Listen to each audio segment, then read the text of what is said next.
What's going on there, YouTube? It's going to be Donnie coming to you from Misawa, Japan. We got my guy, Justin Wu, in here today, and we're going to be doing a podcast. Again, like you guys know, started a podcast. The guys who are new to the channel, who are probably coming from Justin's circle, I started this podcast about maybe 66 episodes ago. Now this should be 66.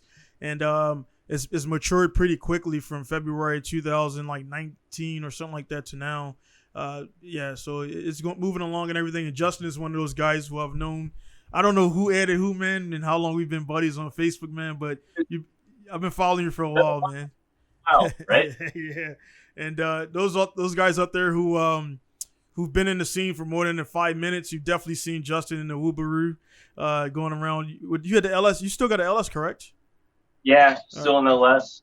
Okay. Not a 5.7. I'm on a 4.8 now. But yeah, okay. LS. All right, so you guys out there definitely seen it. And then you just the last time I seen it was you revealed it with the new color and everything. So we'll get into that and the transformation and things like that. But guys, go ahead and make sure you like, subscribe, and share this thing around and get it growing, things like that. And also, Justin, for you in the beginning, do you have like social media stuff like that people can follow you at or anything like that? Yeah, it's Tongwoo, TONGWOO. All right, cool. On Instagram and just Justin Wu on MySpace. I said MySpace, why not? Yeah, MySpace. Because how old you are, man. But now, it's just been like Instagram and yeah. Coming back to drifting, it's been a weird year. So if you look at my Instagram, it's just a bunch of bowls of soup, pretty much. Yeah, we definitely talk about that too, man. But yeah, man, like I say, you've been around for a bit, and I'll link your stuff down there so guys can follow it, man. So getting right into it, man. Again, you're one of the guys that you appear young, man, but you've been in the game for a long time, man. But you're not one of those guys who be like, I'm an OG, respect me. Like I see a lot of guys that are about your age. I'm 37. How old are you, man? Yeah, I'm in my 40s. 40, yeah. So most guys have been around that long, man. You be like, yeah, respect me. Like you're just like, whatever about it, man. So what got you like into we know each other for a while, man, but this is like our first time actually talking. What got you into like this car thing, man? This time waster. I've been into cars since I was tiny. Yeah. Been into like straight up like Cannonball Run, seeing Burt Reynolds like slide his car around and Smokey and the Bandit, stuff like that, and just love cars my whole life, and grew up skateboarding, right? So in skating, got into cars, got into Nissans and 240s. Yeah. And NASCAR swaps way early on, like the first ones in Virginia. Me and my friend Sean did. And, you'd see little snippets of drifting. This is way before you would see option videos over here, way, way before. I think some of the first stuff you'd see was some video game we had where the intro had, Keiichi Tsuchiya that showed like his footwork, like a little clip at the beginning of the game, while he's drifting and stuff. And so I used to go out, we'd hit up the mountains. We'd think we were drifting, but we were just floundering around, and so got in the cars, got in the bikes, back in the cars, and started drifting in 2010, 2011, probably, like 2010. Drift Nirvana stuff, and all that stuff, so it's kind of like skateboarding as far as like being subjective, and once you learn how to do, you could learn how to ride it, learn how to drive. Once you learn how to do it a little bit differently, you don't want to go back to just driving around or grip driving, autocross, a little boring, So yeah, and been in it a long time, So yeah, you've been in long enough to like you seem like again like the reason I just got back at you is because I actually looked you up about maybe like I said in a message about 5 or 6 weeks ago. And I was finding all these Justin Wu's, they're all Chinese guys. I'm like, that's not Justin. So like, then I'm like, all right, well, when I see that, I'm pretty sure most people like when you went away or whatever, man, you didn't announce it. Like everybody's like, I'm going away. I'm going to leave this group. You just like, I guess, disable it or deactivate it or whatever. And I know like there was some, we'll get into it later, man. I know there was I guess you're like a team or something like that. And there was, I guess, some falling outs or things like that. And then you moved on and did your own thing. I mean, and I might be wrong. I mean, what I seen, because I'm busy with my company, so I've seen some stuff, and I've seen some stuff come about not only with you, man, but since like the drifting thing has got big now, everybody can drift, but now there's like I see stuff where all this team stuff and like you can't drift with these guys and you can't drift with these guys. I'm like, if I was there personally, I'd be like, dude, I'll do my own thing. I'll show up by myself and do my own thing, man. And I don't know if I'm on the right ballpark, but it seemed like there was something that was kind of going on for you and things like that. If you could talk about that. I mean, with the team stuff with Battle Stags before, okay. there were just some differences between a few guys, and we just kind of it turned into something that we didn't really plan on it to be from the beginning. Right. And kind of broke up because of that. But it really there's no ill feelings there or anything like that. Everything's fine. Right. We're all great friends. I started Rap Scallion with a few other friends, and there were a few things that happened with mainly event promoters or whatever, but not really team stuff, not really different teams that can drive with what like they didn't get along or anything like that. It was just some promoter stuff, and even then, it's not a big deal. We've got a great community, and just try to keep everything positive. I guess there's always going to be some sort of drift drama when you get a lot of teams and stuff like that, especially probably in the United States. It's probably like a bigger thing. I don't know, but no, we got an awesome community on the East Coast, especially. I'm sure they do on the Midwest, West Coast, and everything too. But we've got a really, really great thing in the Mid-Atlantic, and then it goes back from Drift Nirvana days, early 100 drifters and stuff like that. I guess you always just kind of have changing of the guard here and there, right? Yeah. I guess because the thing about again, you don't see you're in your 40s, man. You don't. To you, it feels like you, but like I guess everybody else, man. When you were coming up again, going back to me being 37, it doesn't seem like a long time. But then when you look at it, like it's like I've been in the game for 22 years now, and it's like half my life. Half my life has been around cars. Now, I guess I'm pretty sure at your age and my age too, you're in it so long, you got this stuff or whatever. You've built multiple cars, like you said, you're 240. You were doing that before, like there was swap kits and everything. You can just click, drag, and drop your builds now, which guys can do now. Which I guess that kind of takes away their grind, and they don't know how hard it was for the guys. There was no Uri wiring specialties. There was no swap kits and mount kits. You had to cut everything. You had to go online and go to the forums. No pictures, just words. Yeah. Even before that, there was just textbooks and everything. And back then, so a lot of new guys, they kind of like it's easier. So I think that makes them a little, honestly, softer. And they got more time to complain about stuff that doesn't matter. Versus like you're like, dude, let's go drift, whatever. Like especially with all this Corona shit going on right now, man. Everybody's focusing on the wrong things, and even all this ride stuff, man. And then like me being a black guy, you being a white guy or whatever, like shit like that doesn't even matter to me. And like it's stuff that's going on, which is why like I know it doesn't. I hate to even name, like I know a shit ton of people from all types of races. It doesn't matter. But when people just try to say I got this guy to justify what they're doing and stuff like that, I don't get that. And for me, I haven't posted one thing about any of that shit. I got my own problems, and it doesn't affect my immediate family. So that's kind of the way I approach things, man. It might be different for you, but it's just all it. I'm kind of saying it to say, man, it's all this shit's going on, and it's just do what you got to do, focus on what you want to do, man, and like that's generally how I live my life, man.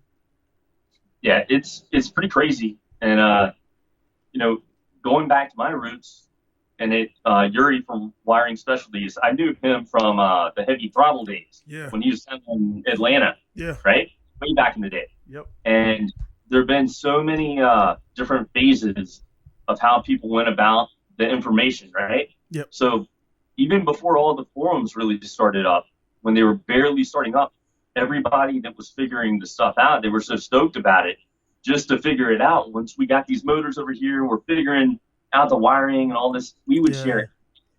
Yep. You know what I mean? Nobody was stuck up about any of it. Yeah. And then made all the information available. Then these kids get it, and then they would do what they did with it. And then the people learned under them they didn't want to share the information. They acted like they were the ones that figured it out, and when they weren't. Right. And it just created this weird kind of vibe with the different groups, different generations, if you will. But being from like a skateboarding background and being from a background when we were trying to work out this stuff for the first time, I just got to focus on being more positive about it, Right. and we're in this to have a good time, or else we're idiots, So people just need to be nice to each other, right? I think you should help people, give everybody the information you got to help them out. It does get tiresome saying the same thing over and over again. Somehow you can copy and paste and then say, hey, look, I don't mean to just copy and paste this, but this is what I got, and but help people out, be nice to people, and no matter what the background, no matter whatever it is, I got friends from just every single background, but something like this, it brings you together. It makes you brothers with people like in skating and drifting and everything like that. And that's why I love it so much. I love the activity, but it becomes something much bigger to me just from the people I know, Yeah. It's definitely, that's one of, like you mentioned, skateboarding. I think drifters kind of are in that same, I guess, light as, say, like like back in the day when snowboarders first started. And they were like, I had my guy Brian Garfield from WDC Regional Autocross on last week, and he was saying the same thing, like how back in it, because he's like, I think in his high 40s. He was saying back in the day when they would go snowboarding, they were actually like in Colorado and stuff. They couldn't go on the slopes because they were like these renegades, and it was like around at the same time when skating was up taking off, and then like the rock. So they were like kind of like rock band guys. Like, nah, get these guys out of here. We don't want these guys fucking up our fresh groomed runs and everything, and jumping off stuff and doing backflips. And it was just like, so it's like that evolution. And I guess it's just one of those things where it's all 30 years from now, it's going to be something else. Like guys are going to be all on Teslas now, and then like look at these guys using like gas power cars and things like that. So I think it's always going to be that way. So you can't help it. So crying over it is just do your thing, man. And that's the like one for me example. While we're on a drifted thing is, I don't knock angle kits and Wise Fab and all these guys, but I don't utilize it. I utilize cut and shut basic knuckles, man, and it does everything I need to do. When you get into suspension, which we'll talk about later for the Subaru, because speaking of like, guys are there. Right. Yeah. We're just gonna screw that. Yeah. We gotta like figure it out. Like, definitely get that in there. But like what you were just saying is definitely like he's not spewing bullshit out there, guys. Because I remember when I hit you up, we talking about a Subaru, and I didn't ask you because I guess I got my own PTSD from people jumping in my inbox about stuff, and I knew you had a Subaru, and you had it years before I even built mine. And you right away, you're like, hey, man, cut this, do this, do that. And I was like, oh, shit. And I did everything, and it worked great. And I didn't even ask you, man. And you just, like, gave out the information. So that was like, that's cool, man. And it kind of made me step back. And being a business guy, I got to be careful about the information I give out, because now that comes back to me, because guys will say, Pinku Style said do this, and then the transmission fell on my head, and I died. And I'm like, dude, I didn't tell you to get under the fucking car without no jack stands. You know what I mean? So I'm careful about the advice, but when I'm away from the shop, guys have noticed when I'm at the track, it's like open game, because we're all here drifting. We are here at the track. So that's the time when I kind of do allow my technical device to open it up. But other than that, I kind of stay. But anyway, Justin gave me pointers on that stuff and got my Subaru actually drifting after about a year of like on and off trying to get it to set up. But now it drifts flawlessly now, man. So it's pretty good. And it's also me paying it forward. There were people that helped me out a whole lot. Yeah. Logan Well was a huge influence and a huge help. If you ever saw him drifting back in the day, Purple Legacy, and DJ Lloyd, massive help. There was a small group of guys on Facebook, proper rear-wheel drive Subarus, that, we shared this information, and you don't have a lot of guys that, you have a lot of guys that start building one. Right. Almost like state guys, right? Yeah. And they're like, oh, yeah, I'm going to do this. They get the motor, and they're like, oh, the rear end is glass, transmission issue, all the different stuff you have to do. It's a total pain in the ass, but it's rewarding and completely frustrating at the same time, building a really dumb car. But yeah, it's interesting. The different people that come and go, especially with Subaru stuff. It's a weird a weird car. Very, very for sure.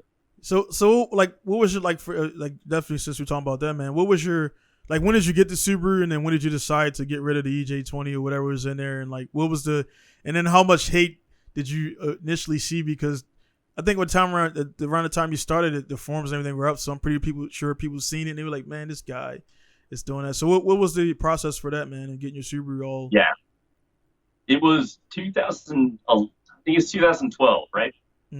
I had a ton of S chassis, and I love S chassis, but going to drift events and seeing, S chassis, right. and everything. It's I wanted to do something different, which obviously is pretty different. So I found a really good deal. A guy traded me for an S13, a RB25 S13 that I built. Got into it. It was a EJ20 STI RA transmission, and it was still on the R160 rear end welded. And it was, if you put it in reverse and turn, it would snap an axle. Yep. Like that. Axles, man. I couldn't get enough, so I got into it, just wanting to do something different and out of my comfort zone. The thing that made me have so much passion about cars was getting out of my comfort zone with S chassis. So I wanted to kind of like push myself again.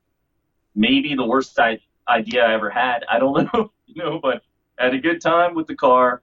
EJ20, mine ran great. I didn't have oiling issues. I did the Killer B baffle and oil pickup. Dogs are about to flip out. Amanda's coming in, so good. Probably gonna get loud here for a bit. But so transmission issues, second gear stuff, and the transmission let go, and I decided I wanted to do rear wheel drive. Like a motor that's normally set up rear wheel drive. Right. 1J. Like a 1JZ would have been my first choice. Like 1JZ, BBTI, love motors, wanted to do that. For a bit, my friend Corey had a, his motor out of 350Z that I was going to throw in there. And I actually started mocking up everything, mocked up mounts and everything. And I was no fan of LSs, never liked them. And so that's why I decided to go LS. Like specifically, my friends knew I didn't like LSs. I didn't like LSs. So I decided to do an LS just because I wanted to be out of my comfort zone, and I wanted to make it, I had it in my mind I could make it in a way that would be different than the other LSs I had seen, which is silly. But got an LS, it was blown. Didn't know it was blown, so I pulled it apart and then built it kind of dumb. 13.5-to-1 compression on 110 leaded race gas. Beat that up for 3 years, and still, am running an LS with a 4.8. But it was kind of a weird thing. It's like the whole build was based off of spiting myself, kind of. But it's like hate, and I got hate from your normal drifters that were like, "That's dumb, keep it simple." Yeah. And then super guys. Satan, it was blasphemy. Oh yeah, yeah. It's blasphemy, but then you put a V8 in it, and you're Hitler. It's just, it's great. Yeah, man, it's like the when I see with stuff like that, man. When I think it's more, I want to say hate so much, but it's like they can't express no other way feelings that they can't do it themselves. So there's only option you have is to say, "Oh, that's dumb. That's stupid." I got the same thing about the which I keep talking about it. It's down there. It's getting worked on. My 1JZ Cappuccino, and all the Cappuccino guys like, "Dude, why would you do that?" I'm like, "Bro, I'm putting a 1J in the car that normally has a fucking 3-cylinder under 1,000cc engine. Like, dude, let me do this, and then like let people under, because there's like a cult group of people who know what a Cappuccino is, but really they're like, what's this little gay car doing out here, man? Like nobody knows what it is." Like those little toy cars, you put a penny in the back of it. Yeah. You let it go into the Yeah. I'm like, dude, I can flip that car over like with an engine in. I can literally like lift that car out, man. So it's like they were all going nuts about it, and they're like, I don't think it's gonna happen. Like, bro, like, and what I put, I was, initially I wanted to lash out and say this, and this, but I was like, you know what, man, I put a thing in there. I was like, and I put a disclaimer at the top because it got shared around, and I was like, look, you're like, I said something like your lack of ability is not my problem. So because you can't, people can't mock things and weld things, and like you say with yours, you did a lot of your own fabrication and everything because there was no, to my knowledge, no swap kits out there. So you got to do everything, and it's like, and that's the best once you get it there, and once it's in the pits and people see it, they only see the final product, but they don't see all the times you got to put the engine in, unless, I don't know if you got like a little test dummy block where it's like paperweight and you put it in there and mount it, but yeah, unless you do one of those or empty block, that way you can take it in and out easily, you got to put that thing in, adjust, take it out. Maybe the first time it's going to sit like this, the second time it's going to sit like that, second time it's going to sit up in this way. And a lot of people don't realize you got to get that geometry correct, man, and to align the transmission. Yeah. Yeah. I did nothing. I made everything for it.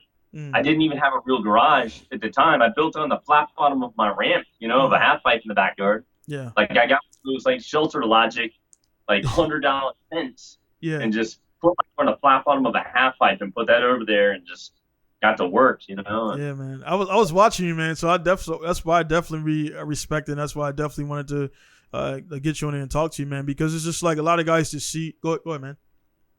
I was saying when I was building it, like while I was in the middle of building that, you made a couple of beats with Bloodsport. Oh yeah. That's gonna be on the video here. We were talking about Bloodsport. I was like, dude, you gotta make a beat with like the theme song where he's like talking about father to son, to son. Get that song, it was dope. When I already messaged you, I already know like ahead of time. I was like, that's gonna be in the intro outro, that song. So like the guys out there who were like wondering the backstory, and that was I make I'm not a producer, but I'm a composer, beats producer, makes people like career, like stuff like that. I just make beats, not remixes, they're beats. So Justin hit me up, and I was already, the thing about it, I'm from the 80s, so naturally like the late 80s, early 90s movies like that cheesy, like, is 80s movies are great, guys. Like, watch them. One thing about 80s movies is the music is very unique, and like there was like never produced after or before.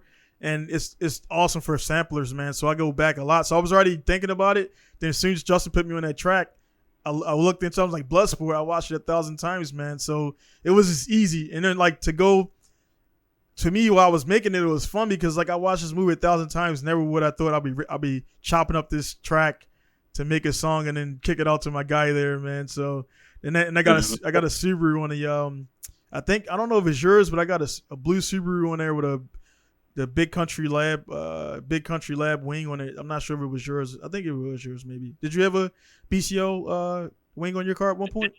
I did have a Big Country Labs wing for a while. Yeah, that was your car then. It was a blue. Your car was blue at one point, right? It was gray. It was like a Porsche. I forget which Porsche gray it was, but it could look blue in the right light. Yeah, this was definitely full blue. I might have just got a basic image off of Google, but yeah, I put a Subaru in there, so it's the only track on my SoundCloud with a Subaru in there, man. So that was cool, man. So like, man, kind of like getting on that, man, because of course, we'll talk the hell about drifting all day and everything. So like, other than like I get, skating was your thing. Like what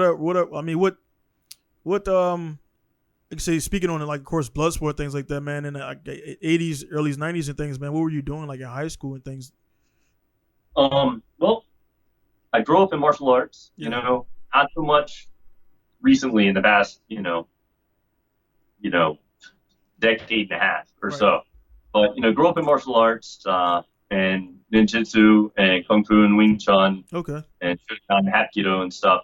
So I was like, especially when I was younger and like you'd see like Bloodsport and Kickboxer. Yeah. Dude, I'd wear those tapes out, man. I'd wear those like all the cheesy martial arts movies. I was all about that. And then skateboarding. I grew up skateboarding like vert ramps, like actual vert. There weren't many ramps. There wasn't a lot of street skating at that point. So I learned how to skate vert way back in the day and still skate. My kids skate. And then it's funny you talk about snowboarding because I was into all that. Moved out to Colorado for a bit and was doing that. So I'm super familiar with that whole weird vibe between like when snowboarders were first allowed on the mountains. They first started on the mountains, man. It was like, like drifting is very similar that way. In motorsports, people like drifters were the scumbags forever. Still are. So it's like, yeah, man, and that's like why, like, it's like I don't get, man, when guys like we beef internally. There's still love, because the thing about it is that funny thing where like we could talk shit about other drifters, and I mean everybody, like, I mean, I'm not acting like I'm perfect, man. Some people do things within drifting, and I'm like, dude. My thing is just like getting the most track time, so I don't want to do anything that's gonna take me away from that. And but like if another drifter is in a group of the guys and they're just talking shit about one guy, they be like, hey man, like, they'll try to stick up for the guys. So I think the community is tight, but like, within that, man, guys just kind of they they, like you said, they snowboarders. Some guys are about parks, some guys are about, riding slalom, some guys are about doing this or whatever.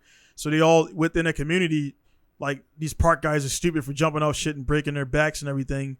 And then the park guys, like, these guys are lame for only wanting to do slaloms and, downhill stuff and stuff, alpine, whatever. So it's, it's crazy, man. It's just, you got to find your lane, man. But, again, going back to you being coming up in the, been in the 80s and early 90s and stuff like that, it just seems like all that stuff, the martial arts, like I do jiu-jitsu and judo and I practice MMA. So it's like the similarities, man, like that you find when I talk to drifters, they unpack.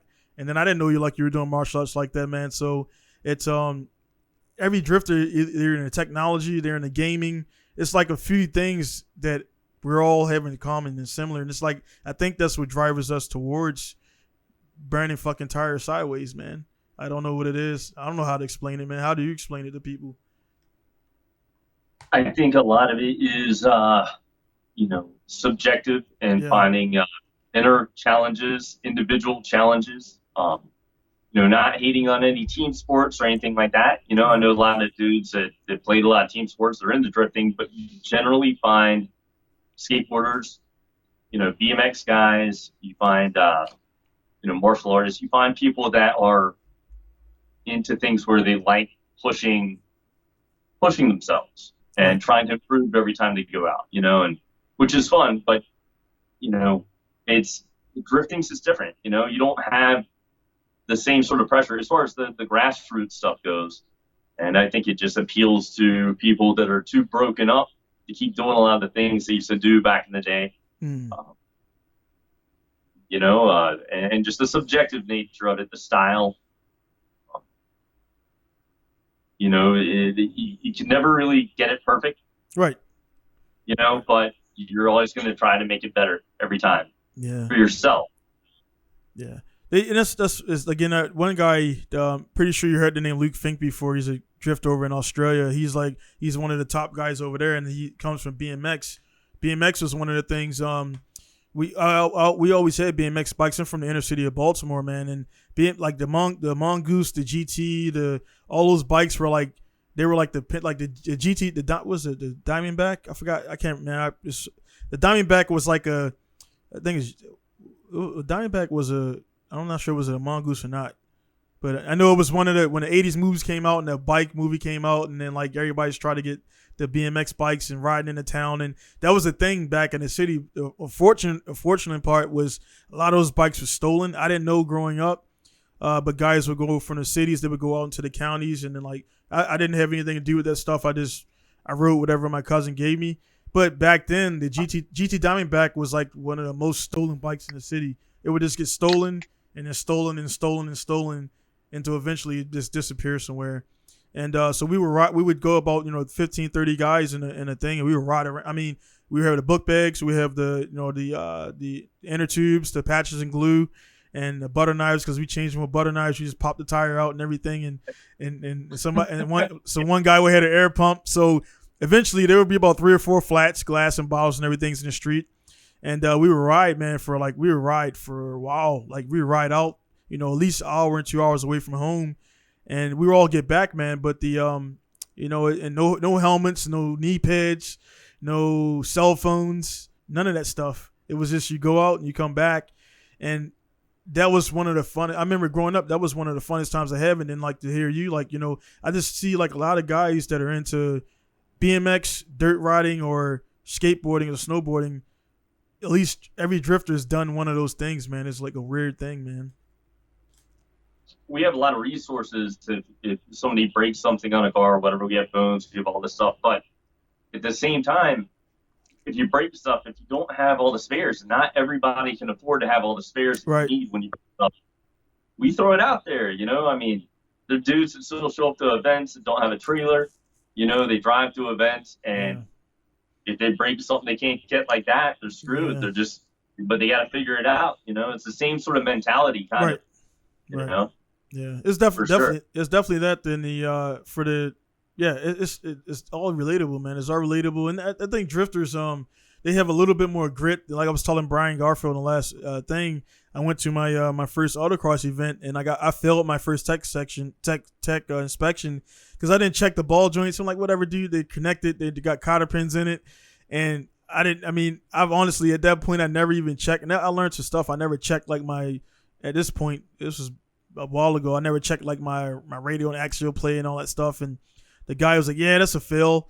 And he's like, "All right, well, sorry, you can't get Pete today." I was like, "Dude, I'll be right back." So I went to AutoZone, got a pair of tie rod ends, swapped them out right then and thing, did a string alignment, and I came back and he's like, "You're done?" I'm like, "Yeah, dude. Here's the old ones right here." I showed him the old ones with they're just flapping around because there's no give in it. I mean, it's like a tons of give, too much give. And he was like, "Man," he was like, "You drifter guys are crazy." I'm like, "Nah, man.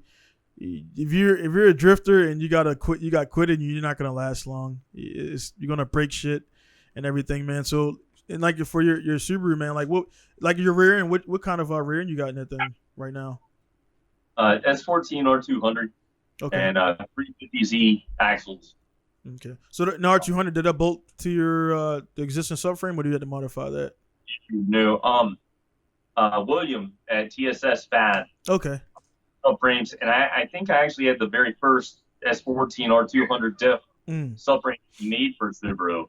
There might have been one other guy that was in Australia, maybe, but yeah, I talked to him. He had worked with a lot of Supra rear ends for rally cars and stuff. Yeah, R200. I'm actually on the same diff. It's probably going to grenade because I said that. Yeah. The next, you know, like it'll hear me. That'll be it. But you know, so R200 diff, 350Z axles. I'm on STI hubs or 240 hubs. Like S14 hubs that are milled out to fit the STI bearing. Okay. And 04 STI uprights. And then, you know, you have to mill ring spacers, you know, between the axle and the bearing, and between the, between the axle and the bearing, and between the bearing and the hub. You know, got 7mm ring spacers just to make everything fit upright. Right. So you sacrifice a little bit of thread on the axle, and then you have to, now I'm actually just using Maverick Motorsports adapters to adapt out to 350Z axles. But before I had like these spacers I had milled to adapt out a little bit of space, because I mean, you know, it's total pain in the ass getting that rear end set up, and the rear end's a glass. Oh yeah. What rear end are you on right now? I got the R160, man. So that's I'm on my third one. So dude, I broke the first one. I did 3 laps, and I had like some Falcon. I had some not Falcon. I had some Federal RSRs, and I don't know why I didn't clutch kick it. I just modulated, and then I heard a click, and I was like, oh shit, this is. So I went around again, and then it started whining, and I thought it was actual trans. So I changed the transmission because it was like right in the middle. It's like hard to pinpoint where you're coming from. So I changed the transmission, still whining, and I had a road trip down to Saitama from Misawa, which is 7 hours. So I drove that Subaru down from Misawa to Saitama. As I got to Saitama, the diff just done. Just on the side of the road, it just pulled over coasted to the side of the road. My guy picked me up, and the cool thing about the 160 is like, I mean, I could toss it in the air. I just took it down, put another one in, and yeah. Yeah, so I don't clutch. I got 160 now, and I don't clutch kick as much. It's cool. But for me, because I got so many other like primary stuff that I got to do projects, I'm just gonna throw a STI R180 in it, and that'll just be it for now. And but yeah, man, like you said, the R160 out there, guys, I mean, the pinion, you can just put it in your fist and go like this. Is not that big at all, man. So there's so many people that you meet that want to go rear wheel drive. You tell them this, and they're like, "Oh, I'm just gonna see how it goes." No, and no, I'm gonna tell you how it's gonna go. Yeah, so the R180s though. Yeah. If you get good axles, you go R180. They do pretty well. Yeah. R200 is definitely the way to go. Just don't have to worry about it. But Riley Sexsmith, if you've ever seen the orange NB Auto car, he was in Formula Drift Pro 2 and then Formula Drift for a while. He ended up going to a BRZ that's orange.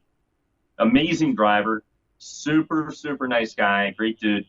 On his car, he was on his Subaru, he had a Hawkeye. He was on an R180 with, I think he was on drive shaft shop axles, but he would still take 2 or 3 diffs, or I don't know if he probably took more, but he'd go through 2 or 3 R180 diffs per event. Holy shit! He's 2KD, 700 horsepower. So yeah, that definitely. Mine is just a GDA swapped into a GG3, so it got stock turbo, relatively stock boost.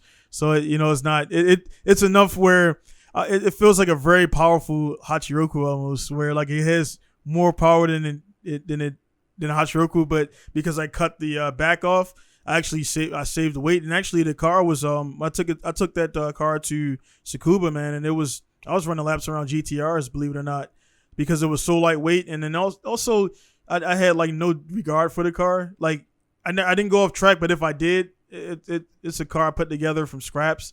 So that was out of my mind, which allowed me to drive faster, because most of the guys, like you said, they go to the track, they don't have a trailer, so they can't go 110%. They got to go like 90% because they got to get home. So I was like fucking like Tsukuba circuit, 5th gear going on the straight, topping out, going into the turn, like just pushing it, man. And the guys were impressed because I built that car for roughly $1,200 to $1,300. I mean, I got the car chassis for free. I got the most expensive part was the GDA crash car I got. Then I just pretty much unbolted everything, lifted the car up the lift, pushed the whole shit outside. I did make a mistake because my GG3, of course, was EJ15 non-turbo, and I didn't know. So like I didn't see it on the forums, and I put the subframe back up and I put the turbo engine. And I'm like, dude, why is it not going in? And then it's because there's no cutout for the turbo, So it's just like, why would they just make one subframe, man? So it's a turbo and non-turbo subframe out there, guys who don't know. That's the difference. So basically, like the manifolds are sitting on a subframe. Like every time I was like, I'm just dropping it, like, all right, maybe it'll pop in, but it never happened. So I had to take the engine back out, take the subframe down, and you know how it is, the subframe, that long fucking, all the bolts and it goes around and everything. And for me, like, I know you said you wanted to talk about like some of the woes of the Subaru, man. The biggest thing for the Subaru I hate is the rear knuckle, the bolts, man. The long pass-through bolts. They get all rusted and breaks and on the inside there. People snap them off all the time. I break them. Actually, when I do maintenance now, I just tell the customer I'm either gonna break your bolt or it's gonna get stuck in a bushing. So I'm not even. I cut it. I just cut it and then push it out, man, because it always it sucks. It reminds me of working on customers' Acura Integras back in the day. Yeah. Old Acura Integras and old Civics, that bolt in the rear would always be corroded. Always. On the bottom of it. Yeah. Always, man. It's like you just spray coilovers, and it always come with the disclaimer. There's gonna be a 90% chance it's gonna be sitting here because I'm gonna have to go get like that piece, Yeah. But pain in the ass. It's so. A neat thing about the EJ motors in those cars and drifting is those motors sit super far forward. Yeah. Like way far. So the way the car pivots is totally different. Like when you see footage, the car with the EJ in it, it's like there's a pivot point around the front of the car. It just looks different, feels different. Actually feels really nice, but it's just totally different how those cars move, rear wheel drive, sliding them with the EJ series. Yeah. It took me a little bit to like I said, in between like working on my customer cars, man, like to actually get it out there and get it slotting. I did extend the arm a little bit, the bottom, and that helped. Basically what my issue was I had 17, because it's like one of those things you come from, like, S13s and R chassis and everything, and the predominant size of wheel is 17. So I was like, all right, I'm gonna put 17s on it. And what kept happening, they were spaced out. Like I think I had a 15 mil space on it, but still wasn't enough. So pretty much every time I would turn in, the wheel well is so narrow, so shallow, versus like the S chassis or whatever else we're drifting, that as soon as you turn a wheel, you're hitting the body. So I actually cut a hole at the track because I didn't have time to do it. So I cut a hole at the slit in the wheel well, and then I actually cut the fucking back of the wheel well, and like, it's like a variable, it adjusts, so the wheel hit it wouldn't scrub. And yeah, man, that was a bad idea, because now rain and water was getting inside the cab and everything. And then I just actually went with 15 aero racing wheels, and actually it gave me all the lock I needed. Like I was not binding anymore, because I would go sideways and the body would hit the wheel, and it would just bind and everything. So it was the most annoying thing, because I'm like, dude, I set up all these cars and I can't get this damn Subaru to slide. And I was like, I just put it to the back and everything. And that's when I talked to you. And yeah. So they well, you got the shock towers are up against the firewall. Yeah. Everything's reinforced there, so you can't just take an air hammer and just yeah. It's a pain in the ass, that's for sure. Yeah, man. I built the car. I would go to events, and I'd always run into an issue, shut me down. It's a learning experience, and all these people would come up to me and be like, "Man, there's always some issue with the car where like you're working on it." I'm like, there's not a lot of people out here sliding these things, Everything's kind of noticeable different. Yeah. And then just the whole thing, they start out with like 3.5 degrees of caster. So you're trying to throw caster into the car. Yeah. You do everything you can just to get it to feel a little bit better and not be super whippy and everything. But all in all, it's a really fun chassis. It's a really good chassis. It just feels really planted. They've got tons of rear grip. Yeah. Tons of rear grip, because you have that super long trailing arm suspension. So I really enjoy it. It's not like anything else I've really driven. But man, it's been a pain in the ass. Yeah, I mean, not gonna lie, man, you definitely were my motivation, and like to make mine. When I built mine, man, it was I'm pretty sure you've seen the Mighty Car Mars, and they did theirs, and that was like, it just started blowing up. And theirs with I got mine, and then right when they fucking released it, I was like, dude, I was about to shut mine down, because I didn't want to seem like I came right after those guys and chopped it, because I had the idea to chop the thing. A customer gave that car to me for free. And I was like, man, I'll make a truck out of it, because I never seen one in Japan, and it's still to this day the only one in Japan, the only one. Nobody else has done it. And also, I thought I would get a bunch of requests from Japanese guys wanting me to make one for them, but that didn't happen. So I put that to the back or whatever. But yeah, man, it was the biggest thing I was confused about. I went online to the Subaru forums, and a little bit weird and wonky. The guys are a little weird. Was when you put your front coilover on. Some guys, you would see some guys having a coilover like pretty much adjusting your caster camber toe. So when you look on the thing, there's like 3 different rotations. Like they would go like in and out for the firewall to the left, firewall to the right, and then the other way. So then I went to my alignment guy, and he was like, "Why? Just put it normal." So I put it normal, and it kind of changed everything, because I had it first going from the adjustment was going pretty much like I was adjusting your forward caster, adjusting out, backing out, and everything. So it's like you could do different variations and everything. So it kind of feels weird now. It kind of, I gotta almost start over and learn how to drive it again. And I was like spinning out more with it, because it just felt weird. So it's just all overall, man. There's no, if you go online and look up Subaru drifting, there's very little information on it. Yeah. you just gotta just trial and error. I get, like you said before. It's really weird, because they are really spinny cars. Yeah. Like you just have to stay in them all Yeah. the time. The Yeah. suspension will load up. You'll be fine in 3, 4 turns, and then if it's you'll get all loaded up. Yep. He'll just whip around on you super fast. You got to be Johnny on the spot with these cars. Yeah. And I mean they're fun. Yeah. I mean it's not a that lazy, relaxed, with all the caster sit there and do this bit and stuff. Yeah. When it was so much easier for me, but I'm trapped in my Subaru now. It's like I can't get away. What steering rack do you have in there? Which what? Your steering rack. Your steering rack. Oh, steering rack. Yeah. I got the stock WRX back.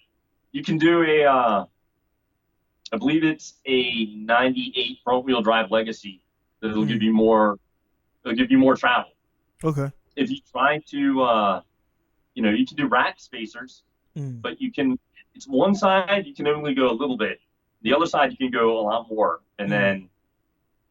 But if you center it, it messes up everything, and you end up blowing out seals. So you can go like 7 millimeters. Okay. I think with a rack spacer, but the rack will end up dying anyway. So really, the 98 front wheel drive Legacy is the way to go. Okay. Whatever. I mean, I still got the stock one right now. Yeah, stock rack. I'm on cut knuckles, and I've cut them. I've recut them. I don't have all that much angle, but it works. I've got enough to have fun with, and everything. So I kind of feel like, I've thought about going to an FC knuckle and kind of switching some stuff out to FC arms. But it works. I don't want to mess with it so much right now. That's when go out, have fun, get used to what I got, and yeah.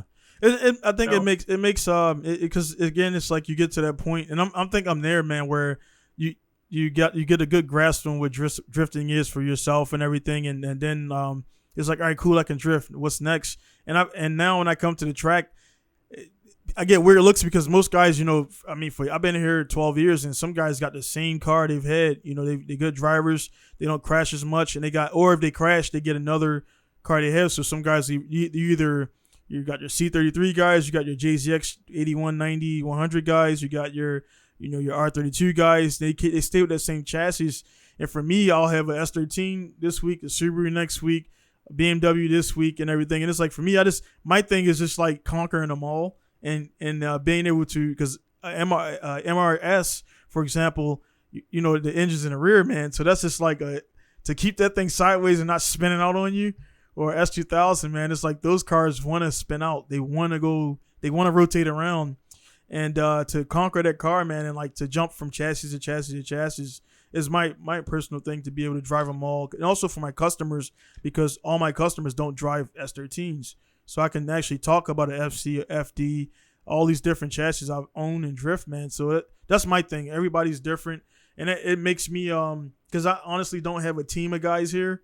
I'm very solo, so it is what it is. My schedule is very busy and everything, so I don't get to go up with these guys, do things. So I just find my personal joy in drifting and keeping it fresh is by conquering the new chassis, man, and trying stuff out, and that's how. Well, it's going to give you a better understanding as a builder and as a mechanic how to set up different customer cars, especially when it's into a really unique project. You're going to understand basically what you need to do to get them in the right place. My car is definitely, it's been a challenge getting used to it, and just knowing that I can't set it up like an S chassis. Right. It looks like it's such a short wheelbase, but it's really not. It's about the same wheelbase as an S14. Right. But it doesn't act like that at all. Right.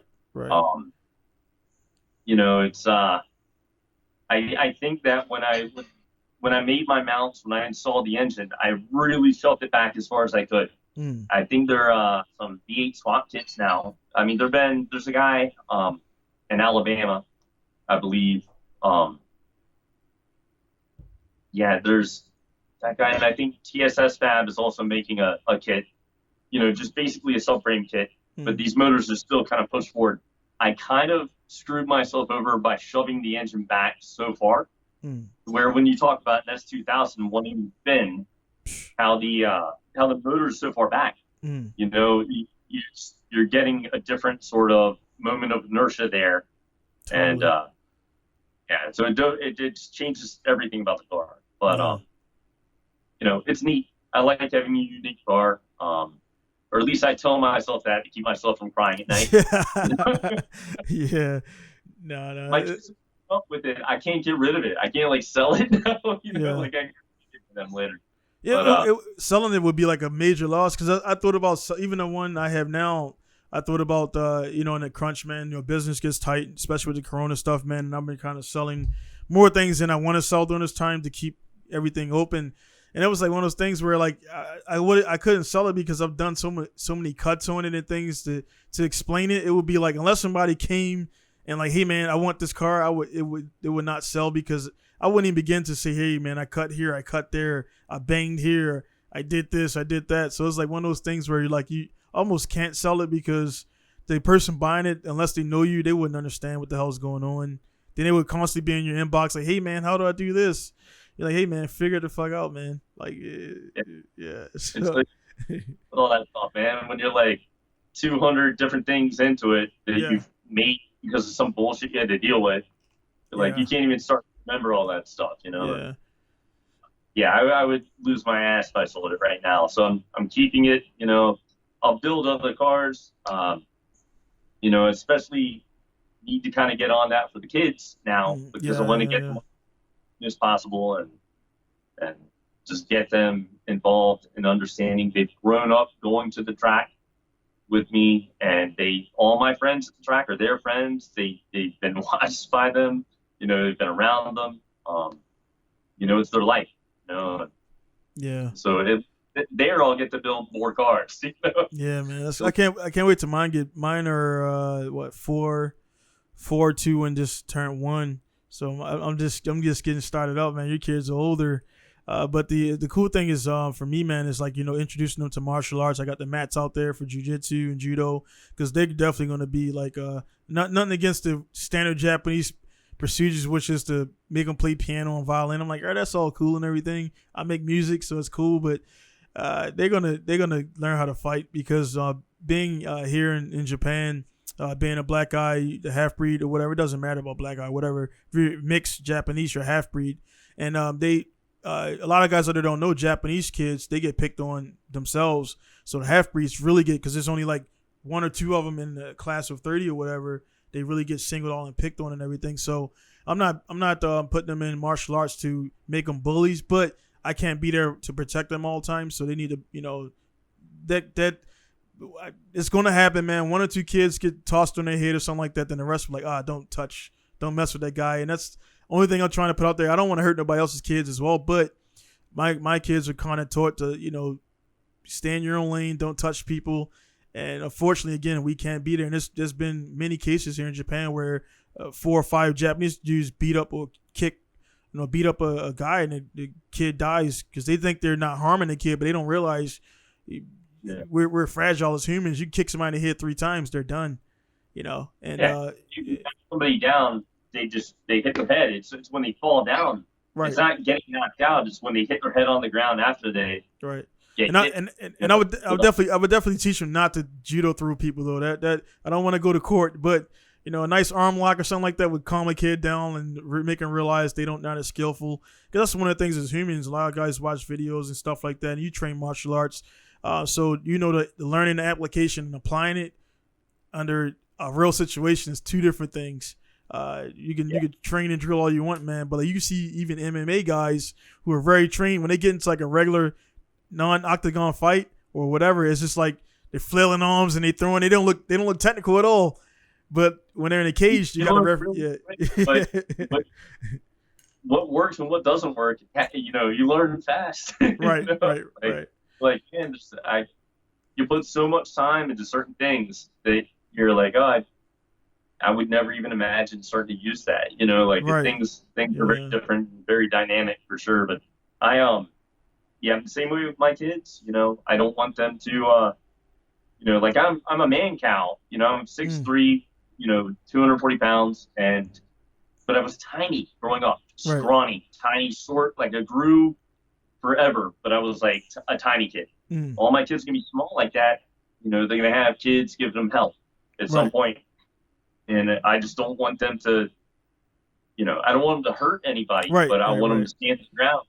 Right. You know, and be like, nah, you're not messing with me. You know, Yeah. Yeah. so that pattern to get started. But I feel you. You know, Yeah, that's that for balance, sure. man. Because you definitely, again, when I say to the people, like, "Oh man, you trying to make little savages," I'm like people sound like when I talk to most guys about it, like around here, they like, "Oh man, you're gonna make bullies." I'm like, "Nah, dude." Like, I've seen a lot of kids do martial arts, and those kids are the most centered and grounded kids because they understand what they can do. They understand how easy it is to hurt someone. It's the people who don't know, who they watch wrestling or they watch Ultimate Warrior and want to jump off of shit and do elbow drops and leg drops and everything. I'm from the WWE era and everything, man. And it's like they don't realize it's how easy it is to break somebody's arm or something like that. And it's the martial arts kids that I've seen from my guys that are very good. And he's like, yeah, man, get him into it. So right now, my 4-year-old in Japan, they can't start until they're 5 doing jujitsu. And so he'll start doing jiu-jitsu and judo at the same time because they actually they promote judo first, even though you're getting thrown, but they don't want to do jiu-jitsu too early because of the joint locks. They don't want to you know, they're still developing their bones and everything, man. So on that, man, like, you know, you did martial arts, man. One thing I see from you a bunch, dude, is your cooking, man. Like, what the hell, like where did it come from? Like, and you always making like Japanese style dishes, man. Are you like, you got Asian in the family or? But well, the cooking things is kind of totally random. It's Yeah. because of dudes I lived with in Colorado that were really good chefs that got me into it. Um, I'm 1/8 Chinese. You know, Okay. like I don't look at, you know, I look like a factory white boy. But Yeah. that's where Wu comes from. Wu's Okay. Americanized and everything. But yeah, my great grandfather was Chinese, and he owned the first Chinese restaurant in Roanoke, Virginia, where I'm from. Um, you know, so I don't know. I guess I've got a secret inner fat kid that I just love cooking out Yeah. food. You know, so I just try to have a good time with it, and then I take dumb pictures of it. But yeah, I just have a good time with it, man. I had roommates that got really into it. They were super good chefs, head chefs, and sous chefs, and Mm. you know, they just showed me what you can do when you don't have a whole lot, you know, and Right. you got to get creative with stuff, you know, and I really like that about it, you know. So Yeah. I just enjoy cooking. I need to back off of it a little bit, a bit of weight, you know. So you say you But about 240 now? yeah, Yeah, you don't look that. maybe a But little less now. you're 6'3". I'm 5'11", and I'm 200 and about 35, 40 pounds. But it's like it's not, I don't, it's like you can't grow up no more, so you just like grow out and everything. So when it's funny, man, every time guys like I talk with email, and every time with the mohawk being like this size, they don't expect to run into a guy like this. So I don't even bring it up. I just kind of smile because when I look at their face, you're like, what the fuck, dude? Like, this big fucking dude is working on my engine, and it's like, it's always weird, man, when I meet guys for the first time who didn't look on my Facebook and stuff like that. So I don't, you know, I think it's a good problem to have, man. I'd rather be 230 pounds and be, nothing against guys out there who are under 180 pounds, but it's like, it's a weird thing, man. Like, most dudes trying to get to 200, and like we're like well over easily. So You see a dude with like yeah, 28 yeah, something, and you're like, yeah, yeah, man. Like, I was probably like 255 for a while, lost a little bit of weight. I might be under 240 now, but yeah, like I still look kind of normal, straight on, but right. it's when I turn to the side. Yeah, I got the Like, little, got the little love handles. wow, I need to chill out. Yeah, yeah. Building a new ramp in the backyard for the kids to skate, and I'm just sitting there like, man, maybe I'll get that cardio and skate with the kids, you know. Yeah, Won't be so bad on the knee anymore, and The car will be a little bit faster. Yeah, You know? man. It's like the balance, man. It's like, with the kid, like most people, again, when I was one of those guys who's never gonna have kids, man. So when I had my first one, man, I realized it's not so bad, and now I'm on 3, and we're trying to prevent number 4, but we'll see how that goes. But it's like, man, it's the kids, man. For me personally, it made me more. I mean, I was already motivated before I got kids, but when I got them, it's even more motivation. You come home at the end of the day, and it's like, you deal with some asshats out there. And it's like you kind of, once you get to see there, as soon as I open the door, man, my son runs every day. They hear me with the car, they open the door, they run there, and like whatever I'm thinking about or whatever problem I have, they just goes like, for a little bit of time, it just leaves my mind. So it's a good motivation out there, man, for guys looking or scared to have kids. It's not that bad. It's just, if you're a decent human being, you're going to take care of the kid. That's all, man. It's absolutely wild that, when you have kids, I don't care who you are, like how ready you think you are, you're not ready. Right. You're learning, like half a life. Right. You have kids, and then you don't have the luxury of living for yourself anymore. Yeah. And, you're starting from scratch. It's a whole new thing. So as they're growing up and learning, you're learning too, and you have to understand that, right? Like, and that's it's kind of a crazy thing, having to accept that and being like, I'm an idiot and I'm learning as I go here. But when you have these, you have kids and they love you unconditionally. Yeah. And it just blows you away. You're like, how is it possible I have somebody that is, you're the greatest dad ever. Yeah. I'm like, thank you very much, son. No, it's pretty wild. It's a blessing, man. It's the very best experience of my life is being a father, and it's amazing having kids. I love it. I'm super happy that I have kids. I'm definitely not having any more. I've got 3. You have 2 and you're busy. Yeah. You have 3 and it's like holding half a sit up for the rest of your life. Man. Yeah, man. Like, yeah. I'm saying, like, when you have 2, you can kind of still manage it. Yeah. You have 3, you're outnumbered. Right. Because when you're older, the oldest will get to a point where they can help you out. But until then, you're like a concierge in a hotel where there's a revolving door and people are just walking in and making requests. Yeah. Nothing stop. Yeah, man. It's a beautiful thing. Yeah. One of the things. Energy. Oh, my bad. Yeah, one of the things audio, my bad. I didn't mean to cut you off. The audio was lagging on my end a little bit, but the one thing I learned, man, recently we had to start buying 2 of everything for the boys because I got 2 boys and a girl, and it's like, dude, they even like in between like the 2, if you buy 2 identical cars, one of them gets like a little scratch on it. They know, like, it's like crazy. They're 4 and 2, but they know that one has a scratch on it. So we got 2 Skyline 34s with the little ride arounds one, but one is like really broken up. So they fight over the better condition one. Then like we gotta, they fight and everything. Then the older one, like I had a 2-year-old sitting on my lap, and my wife had the 1-year-old in a little thing right there. Then he's sitting on a chair watching like McQueen. Then I'll look at him. Then he'll look over kind of like a sad boy or whatever, because he sees the 2 kids. Then like, all right, dude, come over here. Then he smiles and runs over there. So it's like you're constantly like, it's never off. You're never off as a parent. It's just sitting there juggling the whole time. Yeah, man. And then you got to go, and then like, for me, I got to go and deal with like honestly grown kids, because like I'm again 37, but most of the people I'm talking to are like 21 to like 25, and it's hard to believe, man, that there's only like 10 years between myself and those guys, but it seems like they're growing up now, so I hate to say it, man, they're just softer as they have more stuff given to them. It's easier. They got cell phones. They're just lazy. So it's like you got to talk to grown dudes like they're kids. Like, hey, man, like you should probably do this or you should do that or whatever, or not do this. And, definitely when I say don't go over, 14 pounds of boost, don't go over that much. And they do it anyway. Like, hey, man, you're on your own now. And so it's like you're talking to guys who are just finding their way in life and everything, but they got 400 horsepower cars now. Back then when I started, my first car was a 1986 Celica that I found on Craigslist, and that lasted like 3 months before it got towed away and everything. So I started out with that, and these first guy cars are GTRs, STI Subarus, like 320 horsepower, man, out the box. So it's like, you know what I'm saying? It's just weird, man. I had like a 87 Toyota pickup, Yeah. and then I had like a 1986 Subaru GL. You remember those? Like that's literally why I wanted to get a bug eye, because when I saw a Subaru bug eye, I was like, all right, that thing is so ugly. It reminds me of that old car.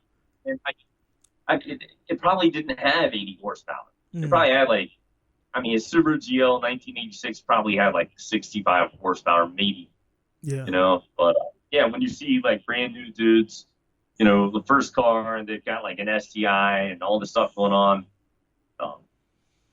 Not everything is where you can just click it and have it online, and you have to suffer for some of this stuff, That's just the hard truth of it. So there is definitely a huge difference in the generation, now. Yeah. But yeah. And I don't know. I definitely feel really. I'm old. Yeah. It's hard to relate. I don't want to assume that like my generation's any better. No. They're definitely going through that mine didn't. But it's pretty wild, man. It's pretty different nowadays, for sure. I try to keep positive about all of it and just have good relationships with people. But it gets frustrating, right? Yeah, it does, man. It does, because it's but the biggest thing I battle in my personal life, man, is like not that I care about what other people think, and everybody says that, but in a nutshell, humans, you kind of do. And it's like I've been labeled as like the E-list, like in my community here, because I got pro license and things like that. I got a shop, so all the young guys assume that I don't want to talk to them. I don't want to hang around. I'm like, dude, no, I'm running an international business. I got kids. I got stuff I want to do. I don't have time for idle. Like I'm very on the go all the time, because my time in Iraq, I spent 3 years there, and those 3 years in Iraq, man, there was a lot of suspenseful moments and a lot of near-death moments, but there was also a lot of time where you're just sitting around doing nothing. And I was like, dude, when I get back to, safe land or whatever it's called, I'm going to do this and do that. And I did a lot of stuff, which resulted in me getting a shop and things like that. But a lot of guys would just say, hey, man, let's go play Call of Duty for 8 hours. I'm like, dude, I'm not knocking it, because I'm a gamer too, but I don't game as much. And it's like, dude, you can spend 8 hours playing Call of Duty, or you can spend 8 hours, mocking this engine up and getting the engine installed and doing everything. So I just chose to do that. And I didn't go to clubs. I didn't go to parties. So I was labeled a lame guy because I had, goals. And again, that all resulted into where I'm at right now. And they see it, and I'm like, look, man, when you were playing around, I was working, man. And that's just one of the things I kind of, I followed you, like, with all the stuff, that over the years, worked your ass off. Yeah. Like, you've been busting your ass for a long time. Yeah. And, and I see everything going the way it's been going for you and what you've been building. And I think it's fantastic. I think it's so wonderful, to see that grow the way it has, it's awesome. Yeah, man. And, you're always going to have motivated people, and people that aren't motivated, that are going to want the things that motivated people have. Right. So that's always kind of funny. Yeah. But, the other night when I talked to you, you're like, nah, man, I get up super early every morning. I go to bed super late every night, and you stay at it. You always, ever since I've talked to you, always said, always, Yeah, So mad respect. Got to be. And by the way, service as well, Yeah, that was part of the military was definitely. I left college. I dropped out and everything in the military. I was like, man, if I don't do college, I'm gonna go to the military. So I went after the college after 3 years, University of Maryland, and before the military, I was already driven into everything. So the military just kind of added on to that and met more people and met more things and got more skills and everything, man. So a lot of the military stuff, my career wasn't like bad. It was actually really, really good, and I didn't leave the military like what most guys leave, that a sour taste in their mouth, and they like for me, the military pays me $2,000 a month for the rest of my life, because I got the VA benefits. And stuff like that. So, and I'm in Japan, so that's a byproduct of being in the military.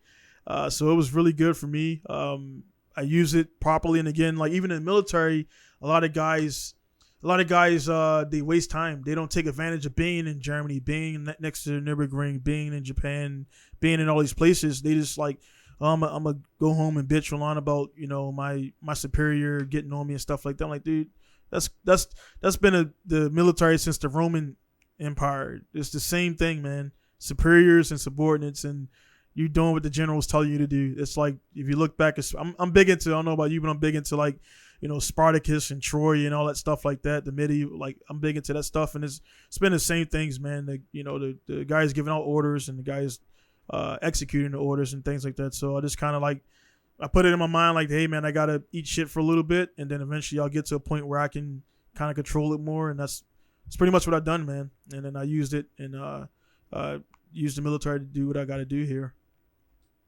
Oh yeah. So as far as like where you're located, you're more northern. Yeah. Japan, right? Yep. Yeah. So what tracks, what events are you normally like how? I don't know, like, if you remember, so much how events were run here, like a lot of stuff and everything. As far as what events do you mainly drive in now? So or is it like there where you can just go to the tracks, or do you always have to wait for events? No, that's like you mentioned, like 100% right there. The difference, I did my first drift event in the States. Well, it was ODS with the Slideways guys, Yoshi Jeffrey, and all those guys down at Old Dominion Speedway. And then that was my first two, actually. Kali and all those dudes, David, all those guys, man. That was my first. Oh yeah, Kali's had all the damn cars for everybody. By the time they get it, like, yeah, I've had a JZX 100, but yeah, like he had a JZX 100 like 7 years ago, and now everybody's trying to get him now. So yeah, Kali's a great guy, man. He was Kali was actually the guy that got me from being a poser to actually doing it, because when I met him, I didn't know, he's an unassuming guy. He Southern drawer, talking and everything, and you don't think the dude's a fucking badass driver. So he's like, I was like, yeah, man, I do this, and Kyle's like, yeah, bud, yeah, cool. And then we go out to Loch Raven, and he's killing it, and I'm barely like drifting. He's like, yeah, man, like I seen you, and he was like, yeah, man, you gotta get some more seat time, man. So he called me out on it, and meeting him was the reason why, because he had the RB20, a gold coupe with RB20 in it. And this was back when RB20s were like a big swap and everything. But anyway, man, all right, so that was my first event. I did Drift Nirvana, back when Dido was there and all those guys. It was the first Drift Nirvana, I believe. And it was like $270 man, for like 3 15-minute sessions. I'm like, dude, that's it? So like, to get here in Japan, where I'm at from right now, my seat right here, I got MSP, which is 45 minutes away, 7 days a week. No event. I can finish this with you right now. If I didn't have nothing to do, I can go there and drift like in the next hour, like on a track in the next hour. I pay $40. There's 08 or 8 a.m. to 12, and then 1 p.m. to 5. That's the schedule. So I can call them now and say, hey man, I want the track for the rest of the day, and I got it. So it's first come, first serve during the week, and then normally they have events on Saturday and Sunday, which is the kart, bikes, and then maybe some drift events, or it'll be split go-karts in the AM and then drifting at the PM. But yeah, we don't Japan doesn't do events, man. You can drift every day. Like you don't need you can have the whole Ibisu to yourself if you show up at the right time, or if you're in a couple of the cars. They do have events, but normally, again, they put them on Sundays or holidays, Japanese holidays, because Japanese doesn't care about your social life. They just want you to work.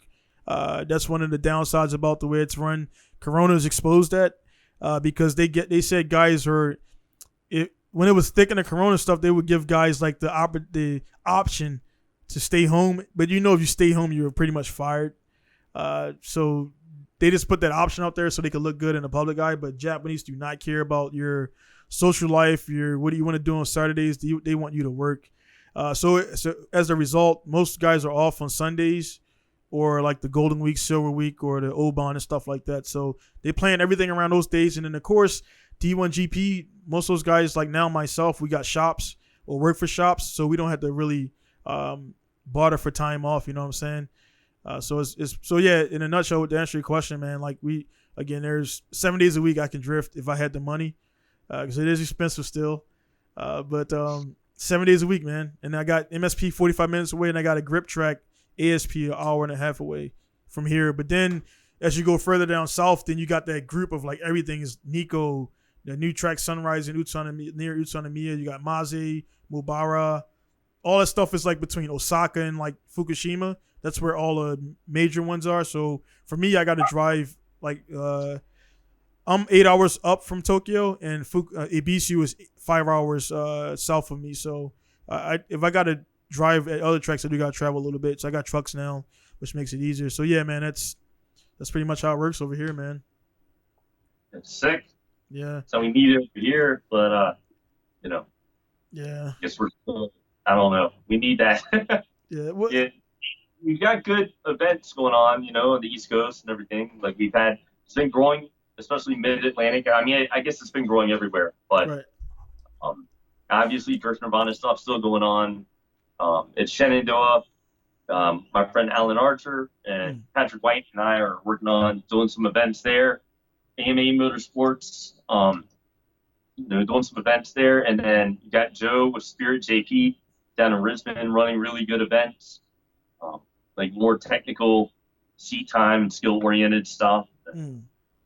But yeah, so hopefully, we've had a good schedule as far as kind of having nonstop stuff going on. But it would be nice if you could just go whenever you wanted to. That would be amazing.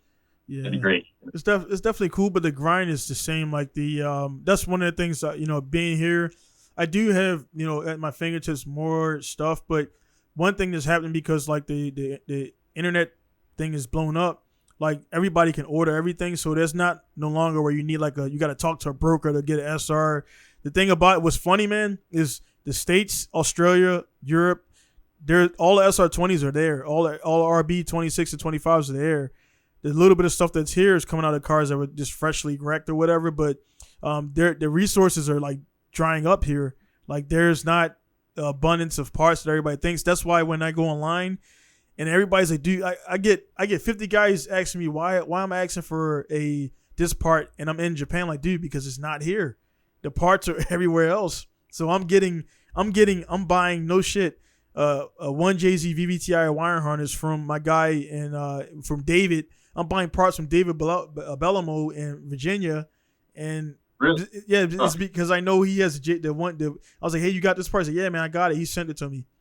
I'm buying JZX VVTi parts from a guy in Virginia, and I can't buy it in Tokyo because there's just none of it. The Japanese don't part things out like we do in the States. They don't break everything down. So it's either you buy the head or the block, the long block, or you buy it all and you take off what you need. So in the States, you could be like, hey man, let me get that back right, cap rod on that cam or whatever. And then some guy got that in his garage. Here they don't do it like that, man. So it's a downfall, and it's hard to get parts. So if you want a bell housing, they won't just sell you the bell housing. They're gonna sell you the whole damn trans and the shipping, even though the trans is blown. So I just bought a CA18 whole damn transmission for the bell housing. I'm gonna trash the rest of it. Maybe I'll cut the input shaft off for a cool. I like to have the metal clutch alignment tools. So when I have a bad transmission, I'll do that. But it's hard to get parts here, believe it or not, man. In Japan, it's easier to get Japanese stuff outside of. I get Tomei stuff from Tomei USA faster than Tomei Japan. That's insane. I really hadn't thought about it like that. And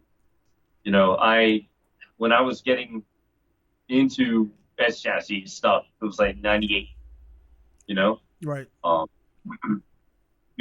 talking to like I've known Yuri forever, and just it's crazy the way like people hear how they talk about SRs and how horrible they are, and how they all fail. And I'm like, well, they're old.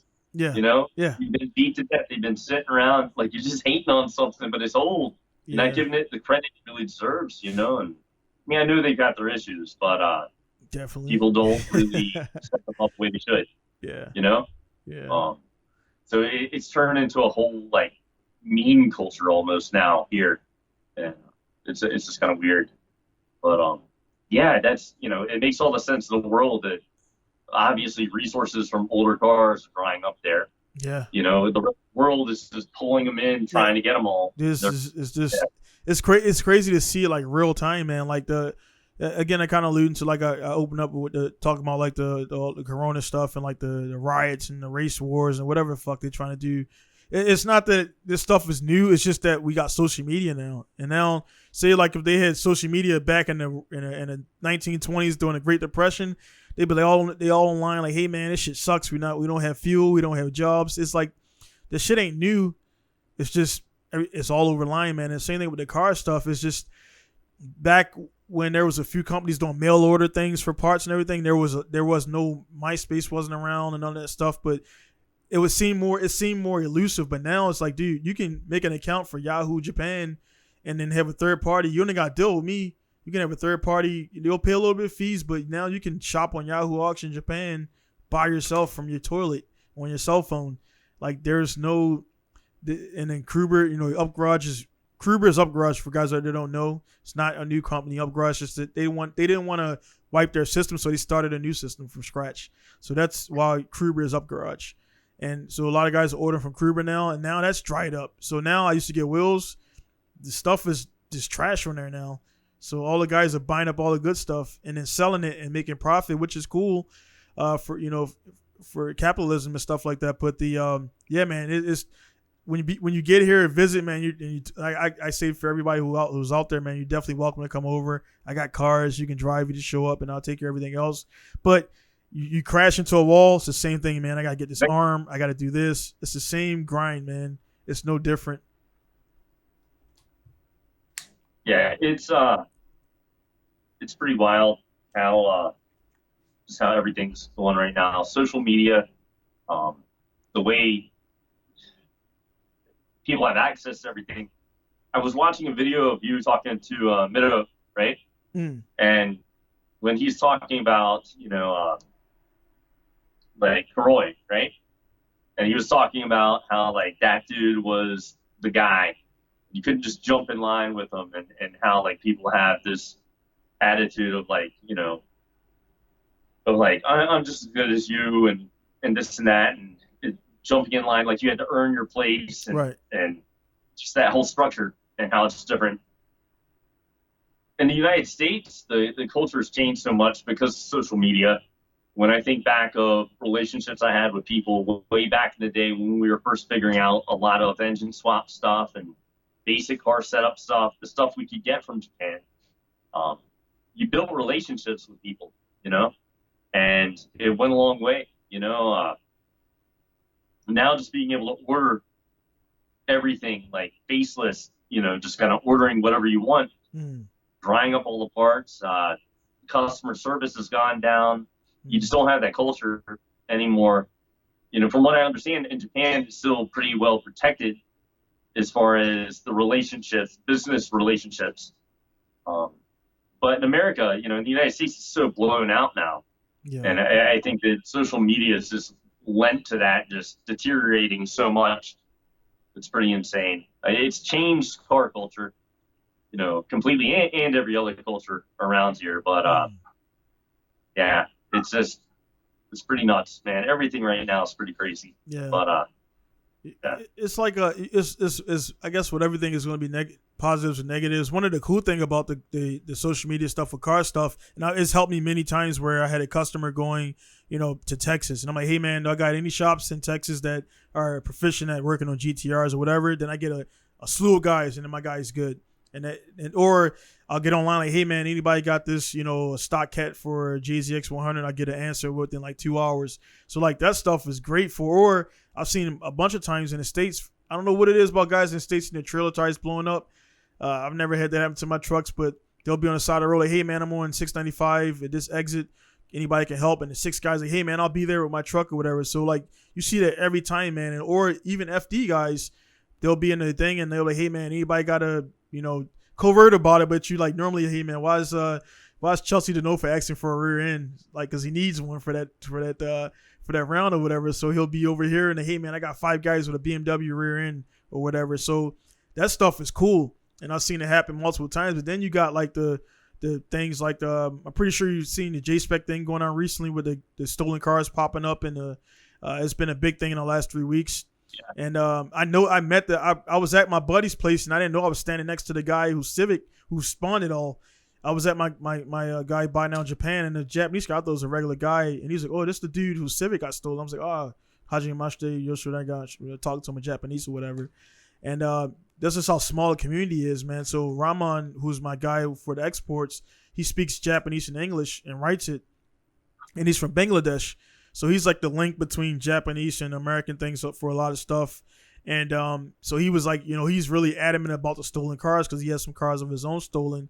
So he's like, "Hey, man, come here. I'll help you guys out." But it sucks in Japan, man, where all this buzz is going around, but they don't care about it. The Grand Theft Auto thing in Japan is like it's not on the radar at all. So when a car gets stolen, once it's outside of Japan, he's like, "All right, we can't help. We can't do nothing for you." And it's like, it sucks. So like, that's changing because now, this kind of relates to what we're talking about because the guys got their cars stolen because one picture. They post a picture on Facebook. They post a picture on Instagram of their car. They don't cover the plates. And now in Japan, it's becoming a thing where guys can locate your data off the plates and they know where you live at. Or they can just do the geo data and they'll, run it through the thing on the line. Technology, they can pinpoint where that picture was taken. And they can find your car now, man. So like even a license plate doesn't save you anymore. If you post a picture from a Bisu, geo search it, it could pinpoint that that picture was taken at Bisu or Nihonmatsu or something like that. So it's like pluses and minuses to it. I try to stay on the positive side of it. For me, I use Facebook for promotion, but the negative parts is like you mentioned customer service, and I kind of got a few dings on that because I don't do business on Facebook. I only promote. So some of the guys say, "Hey man, I messaged you, man." I'm like, "Dude, you didn't." Every post I put, my email, send an email to me and I'll do it. And even for buddies, because I can't track Facebook, and a lot of the new cats get mad about that because they want to do Facebook. I'm like, "Look, dude, you gotta email me." Japanese still use fax machines, so I'm not asking you to fax me. I'm just asking you to email me, dude. So it's like, so I get a lot of young guys like, "Oh man, he don't message back." And I'm like, I'm not going to message back because I put my protocol out there. And if I message you back, it's going to open up that gate of like you thinking it's cool to message me on Facebook. And I got to stay to that. So it's give and take, man. It's give and take with that stuff, man. So do you have any plans of actually traveling to Japan, man, or visiting at some point? Absolutely want to. The kids want to go. Amanda wants to go. So we definitely have plans to go at some point, but this past year has been so crazy that it's just kind of blown everything out. Yeah. But yeah, we want to go very badly, and I'd like to sightsee, but I really just want to be around motorsports. So yeah, I can make that happen easy. I can mix it up, man. I can show you some sights on the way to the track, man. Yeah, so. it would be amazing. The entire family wants to go. Of course, my son. For years he's been like, "I'm gonna move to Japan and I'm gonna do." Of course, but he's also like, "I'm gonna have FXXK and I'm gonna do this. I'm gonna have this car and this car and this car." But he's obsessed with Japan, and Amanda has always wanted to go. I've always wanted to go. Multiple friends over there that I'd love to visit. But yeah, so when we normally take vacations anyway, we normally don't go to like big cities. We're always like kind of off the beaten path anyway, Right. So I feel like because of that, I could steer my family towards racetracks more, right, and make it more of a motorsports oriented thing, and just kind of tell them that you're going to really experience real people in Japan and get a better idea of it, other than doing like touristy things, maybe. I don't know. Yeah, but my wife definitely wants to meet Amanda, man, because she always I don't know how she's seen Amanda post the first time, but I think they added each other and they talked a couple times or whatever. And the first time was your son. Your son had a video and she posted it up, and it was like him saying "unchi-kun," which is like, unchi is like shit in Japan, like taking a shit. And she's like, why is he saying unchi-kun? And then I don't know if Amanda or you knew what it meant, but he was just saying "unchi-kun," which is like a little. It's a cartoon here in Japan, so they're very open about stuff like that. So she got a kick out of that, man, and like she's like, "Hey man, look," she's like, Amanda's so kawaii and whatever. I'm like, yeah, that's like a lot of like they're just like, I guess the way we look at Japan from America, they look at America the same way. Like they just seen the movies, they see Brad Pitt, and they think all white guys are like Brad Pitt or Tom Cruise. Like, nah, that's the movies, man. Like, or the dude for 300. Like, he just looked like that for that movie, and after that, he got like a belly again. So they just see the movies, and they, me being a black dude, again, when I first met Japanese chicks, you're like, oh man, so when's your album coming? I'm like, I'm not a fucking rapper, dude. Like, they just, they just assume that all black guys rap because that's what they see. They see music videos. A Walmart. Yeah. It'll straighten that out quick, man. Oh, just dude. with all the rednecks and stuff. Oh man, I can't wait to take her back so she can see, like, she's never been to the States, and she'll realize quick, man, why, like, I stay over here and everything and do the stuff I do over here. Is just like, because she don't understand that, Nebraska is not New York. New York is not Texas. Texas is not. So there's like the United States, but it's really every state is different. I guess you could say East Coast is pretty much all the same between Maine and, like, I guess New York, Baltimore, and then you got where you're at and where I'm from is like kind of middle Southern, and the whole Mason-Dixon line bullshit or whatever they wanted to say. I guess because technically, Maryland, from what I'm gathering, Maryland is the South. They're saying, but it's like a mixture of whatever, because the Mason-Dixon line is like above, I believe, Maryland. So I'm not good in the geography stuff, but. And then you got Florida, which is Florida, man, totally different, and then stuff like that. Florida's like you, but then with crazy dudes running around making headlines. Yeah. So, East Coast is pretty different, but it's like everybody's a little edgier on the East Coast. That's true. All the way down. Yeah. And but yeah, I mean, if people have so many assumptions about Japan, which it's just ridiculous, but yeah, man. It's funny. I remember when your wife and Amanda started talking, like they really kind of hit it off really well, like just kind of quickly, just kind of sharing pictures of kids and everything like that. But it'd be awesome to visit and get everybody together, get the kids out there, and it'd be rad. Man. Amanda would love it. Yeah, so we definitely ain't going nowhere, man. This is like, I want to get to the point, like the business is going, like it's 4 years into my shop now, official. So that first 10 years, man, is pretty rough, man, to get everything set up, and you're gonna have some setbacks. As much as it looks perfect online, I tend to keep the BS off there unless I'm promoting something. But half the stuff I go through, a lot of guys have no idea. Like, some customers are just asshats, man. To be honest, even you could put your your best foot forward every time, and it's just you can't please everybody for whatever reason. So I had to fire a few customers and tell them, hey man, whatever I'm doing here that you don't like, which is pretty much racing, you can go somewhere else and get screwed over. And then they realize how good I was treating them, and then they come back and we kind of resume if it's not too bad. But in a nutshell, like, it's a lot. All my funds, man, like I can't really travel freely, because all my funds are going like right into the business. I make some money, it goes right back into the business. So I actually haven't been home. I haven't been home in like 13 years, man. Like, so I went back in 2016 to get my license, which was 10 years. And I was covert. I didn't tell nobody. And then somebody posted a picture, and then they were like, oh man, you're in town. I'm like, nah, dude, I'm in here to get my license and leave. So it's definitely tough, man. So, I mean, saying all of this, say, man, when you guys get everything situated and everything's ready, we're here. So we got a pretty nice size house, because we got a deal on it. Met some Japanese guys that gave us a deal on our house. And I tell everybody, man, you just get over here, and I got the cars. We got all that stuff. So, you just got to show up, man. Just meet us halfway, and we'll do the rest, man. Thank you. I appreciate that, man. Yeah. I'd love to take you up.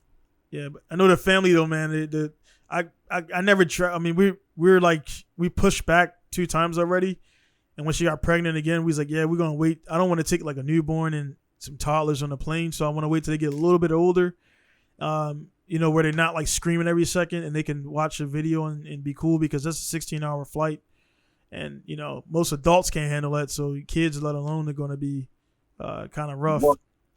Yeah, man. So we kind of gonna wait till they get like a little, everybody, the 6'4", and then maybe 3, and then we'll come back. So we come back, man. Before you guys come here, we'll definitely try to get up there and visit, and everything. So yeah, awesome if you come in. Yeah, gotta let me know. Yeah, man. Wherever you are, we'll up with you. Yeah, definitely. I want to. My biggest thing is I haven't drifted in America since 2007 when I left, man. So when I left, I didn't learn how to drift until I got to Japan. So I want to see, like, not see, but I know I could do the same thing I do here. But it's just like when I left there, I couldn't hold the drift at Summit. It was just like halfway drift and stop and halfway drift. It just looked shitty. So I wanted like kind of like put my skills to the test there at the tracks that I couldn't drift back when I was there. So that's like a personal thing or whatever. So one thing is I got to get with people who got cars because I'm not bringing a car over there to do that. Well, so. To drive my car. Yeah, man. I never. The only other person that's actually driven that car is Koichi Miura. Like local, right? Yeah. Do you know? Have you met Koichi or? Yeah, I know. Yeah. Great dude, super great dude. But so he was here and drove it briefly, and then it ended up having like a coil pack issue with it. Find the coil pack, like it just started falling on its face. So I was really, really upset, But, shit, man, you couldn't grab a coil pack from one of the other 1000 LSs at the event? Yeah, everybody's stuff.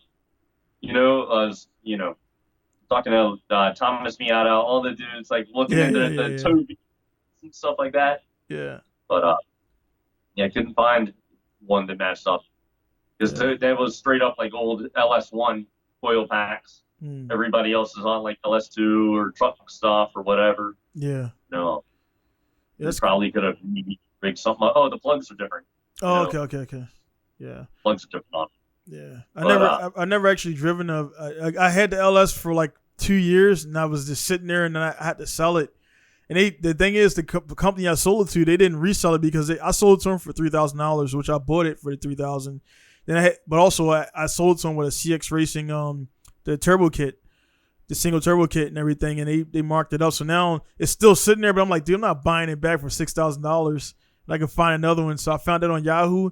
I was going to put it in something, but I had to get rid of it. So I wanted to experience it. One thing I noticed just from the LS, after because I had my hate from it was just like I hate kind of like the SR20 where I couldn't afford it, and I had a KET back in the day, so I was like knocking the SR20 because I couldn't get it. And then I actually got one and whatever, and then whatever issues, I broke rocker arms, I snapped stuff off or whatever. And so one thing about the LS, man, I just noticed how mechanically easy it is to work on. Like the oil pan, it's just like they made it for a mechanic to work on. The cam is just like slide it in and out, put a chain on. It's like, dude, that thing is easy to work on, man. Play school, my first engine. Yeah. Like the little toys for kids. Yeah. That's what it's so simple and so dumb. Yeah. You can pull the cam out. You just rotate, like without taking everything off, you can actually pull the cam out. But they're so simple. They're so simple. But I don't know. The one I had that was built was pretty crazy, but it was just like an immediate wall of torque. With just rip axles, drive shafts, and just everything else. But so after that one when I went to the 4.8, I actually enjoyed this 4.8 a lot more than any other LS I've driven. It's got a 3.2 inch stroke compared to a 3.6 inch and all the other LSs. So it's way more responsive. And so I had like KAs before. And they're actually really rad motors set up the right way. Yeah. Like you go to SR and it's just rippy and responsive, So that's what I like about the 4.8. And that's like the red-headed stepchild nobody wants. But I'll take it, Like I can get them for nothing. And just they're short stroked and rippy and everything. But I never really was into LSs before, And I still maybe am not really into them. Yeah. But like just what I got. Yeah. So what was the original, like you said you hated them, man? What was your reason for like your disdain for the engine? Like, it's not like I understand the utility of it. Right. But I remember it was at, I don't know if it wasn't a U.S. Drift event. I don't think it might have been a U.S. Drift event. It was in North Carolina, and Chelsea DeNofa was there, and Nate Braz. Yeah, Nate Braz, yeah, I know Nate Braz, man. dude. One of the sickest guys in the scene, man. That dude. Yeah, man. Nate Braz was the guy. That dude had so much style. So good. So Nate Braz, Chelsea DeNofa, Lee Alexander was there. Yeah. I mean, this is 2010, maybe 2011. I don't know. But yeah, you'd hear cars go out. Whoa, whoa. Next car. Whoa. Just that same LS sound. I just want to throw up, dude. Yeah. I hate like hearing like dudes like a Chevy Silverado getting on it in a Kmart parking lot. Yeah. And I was like, I didn't like that motor. I was like determined to do that swap and make it sound a little bit different, make it feel a little bit different. Yeah. I don't know if I really succeeded there. Yeah. So, it's a little bit different, man. I'll get you. There's like a video where I do like a burnout, and it, the way I built the headers and the way the exhaust is just a little different. Mm. A lot of inspiration from David Campo with his RX-7. I don't know if you're familiar with David Campo. Yeah, I know David. Dude, that car sounded amazing. It was so good. He's gone back to rotary since then. But yeah, that dude rips. He's a good driver, a great builder. But yeah, so I don't know why I ever really went. I keep looking off to the side because my car is right there out the window. Oh yeah. And I keep at it, and yeah. Like, I still wish I had a one day. Yeah. Yes, I definitely love the color, man, that you got in there now and everything, and that works good. Then the stuff you're running, like you're still running the you got the Cosmos wheels in there, correct? Yeah. Been on Cosmos for a while, and they've always taken care of me. I beat those things to death. Yeah. I've, like a VIR Patriot course. Mm-hmm. I've dirt drop coming up the hill where that course is normally meant to be run the other way. So when the curve ends, it's not like a rumble strip where it fades off. It just stops. Right. I smacked those things, bent the hell out of wheels. They still held air. I have one that's bent in the backyard, in the pile of tires I got back there my wife loves. And, that thing's still holding air, and that's from like 5 years ago. Yeah. Smacking that. So, they've done well, I've been super happy with them, and they've just taken great care of me. And they've taken care of grassroots level drivers here in the States, like really, really well. Yeah. They've shown a lot of support for drivers. So that just goes a long way with me. I know they're not works.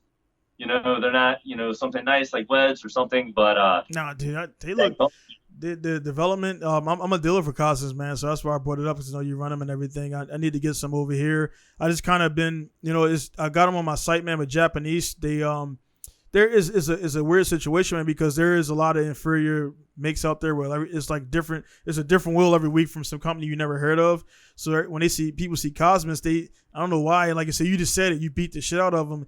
And this is not to knock anybody, but I'm just putting out there like it is. They like Cosmos, like even though Cosmos came along like after Rota, the quality is way up there, man. You see pictures of the Rotas and all of the wheels that are like smashed up and broken. Like David, guys are real. David throws down, man. Bellamo, man, he throws down on his and his S14 with his 1J, and the results speak, man. They speak, and they look good. They got good sizes, and they're affordable. So like they're like, you don't have to put spacers on that. You can get a 17 by whatever, plus 15, plus 10, or even minus for under $1,000, man. It's pretty nice, man. Yeah. So I'm all on board. That where I smacked that curb real hard, it broke all sorts of stuff on my car, but not the wheel. Right. Bent, held air, still holding air. I've had 2 crashes where the wheel took the brunt, of the crash, and the wheels are fine. Right. But really, just the people at the company are phenomenal. Yeah. Yeah. They've been great. They've been so great. So I've been very lucky to have that relationship, with those guys, and so yeah, I'm stoked on them. I am. Yeah. You know? Speaking on that, man, I just made myself a mental reminder. I got to get me a set over there because I'm about to. It's been 5 years, man, since I fired up my comp car, and I just recently like made some wheels and deals and moves and traded some parts off. So I'll be getting my RB26 back up, and it's just sitting outside, like just like yours. Mine is right out there, and I just look at it and it's like, fuck, man, it's just like it becomes like an ornament to the shop. And most of the guys when I was drifting it, they were still in middle school, so now they see it. They're like, hey, man, go on YouTube. You can see it drifting, man. Like, between this point and that point. So, it's out there. People ask me to buy it. I'm like, nah, I never will sell it. It's just one of those things where it's just the amount of money you get from it is pointless. My son and I were watching some videos earlier today, and he saw that car. He was freaking out, man. Yeah. He loves it, Yeah. It's like maybe you see it in person one day. You never know. Yeah, it's just crazy, man, how that car becomes a icon. Like you mentioned Nathan Braz, man. I remember he sold his S13 to somebody, and it was sitting like, I guess it was in his backyard because he got into like like Braz don't know Nathan. He came from kind of grip, and then he got into drifting, did really well in it. Then he like went into grip and kind of just like he just kind of for me went off the radar. A few other drifters around that time when he was one of the first guys. When Falcon was kicking off and everything, he was like one of the guys that were already good at that time. It's 2002, 2003. They were already good drivers.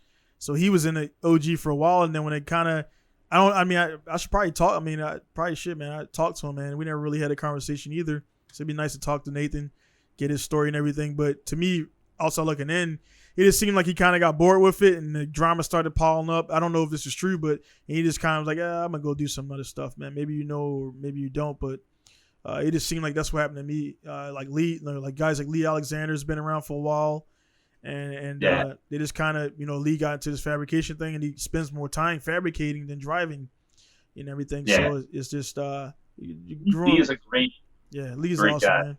Prior military. Yeah. And, first time I met Lee, man, you first meet people, you're like, but Lee instantly, man, it was just like, hey, man, what's up? And it was like full of energy. And he was driving a blue S14 with had ASD or something on the side or something like that. Or he had the blue S14, which David now owns.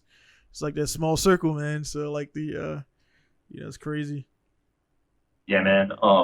Nate, I knew Nate was in the grip stuff. Yeah. And then like drift. He was amazing, and then he did. I think he was doing like Legends cars, and U cars. Oh, dude, yeah. He moved out to Colorado, and I think he has like a beef jerky outlet or something. Like straight up, like a beef jerky store. Yeah. It looks good. Yeah, like dude was dripping with talent. Yeah, that guy was such a sick driver. Yeah, and then from what I hear, man, he was just a real chill, mellow guy. Like really easy to talk to, real down to earth. And it's cool, man, when you get guys like Nathan, yourself, guys like Daigo Saito who are good drivers, man. They got cool cars, but they're not jerks, man. Because when I came up in a drag racing scene, which drag racing is more like secretive, very secretive. You can't know my cam duration, you can't know my timing, and it's just run and pay or whatever. And that's kind of what I came up in, and man, and I didn't have the attitude. And I was like, hey, man, why can't I see your engine or whatever? Back when I first started. Now, I wouldn't ask nobody to pop their hood in the drag racing community because they don't want to show the blowers and the nitrous or whatever. And drifting is like, hey, man, fucking look under my car if you want. You can flip the bitch upside down if you can. And, like, we're just open about it because it doesn't matter. Like, as long as it spins the fucking wheels and makes smoke, winning. Yeah. That's all that matters, man. Like, to point out our mistakes, we're like, oh, yeah, thing's all rigged up. It looks like hammered Delk shit. But yeah. Whatever it works, It starts and cuts off at command. That's all you need, man. Yeah. So that's the best thing about drifting to me. Period. Is just all the people, all that all those relationships, that you get. All the people like you're talking about Yoshi and Lee and all these people from back in the day, East Coast. And then you had Chris DeBoard on, several times before in your videos. And he's a great dude. Yeah. Love that guy to death. And, and Yoshi, obviously, great guy. but yeah, it's crazy, all the relationships that you build, and just, that's what you take away from all that stuff. Um, I got away from cars for a little bit, Mm-hmm. and I got bikes. I actually stunted street bikes for a while, and then, blew my knee out, all that stuff, Yeah. got back in the car. That's Yeah. when I really kind of got back into drifting, and actually doing it instead of just being like a jerk on a mountain. Yeah. But yeah, just all the relationships that I took from stunt riding, same sort of thing, to where when I go to events, I just want to have a good time. I just want to see people and see a smile on my friends' faces. I want to hug them up, and I want my kids to see that, and that's in drifting. I love the activity, but the experience of seeing the people that have done everything they could do to get there is like just the best part Mm. ever. I have a problem with my car or something. Sometimes I have, people that are like, dude, why don't you, do this, bust your ass, do this, get it back on the track. Dude, I'm old, you know, Mm. get worn Yeah. out. Yeah. You gotta, You you know, gotta, you gotta warm up your body when you get out the bed in the morning, man.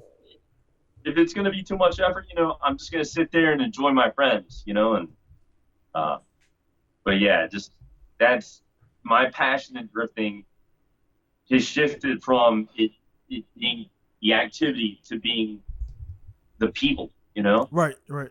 and friends that don't drift, friends that go to events that become like important in me and my wife's life and our kids' lives and everything like that. So that's, I don't know, that's drifting's pretty unique like that. Yeah.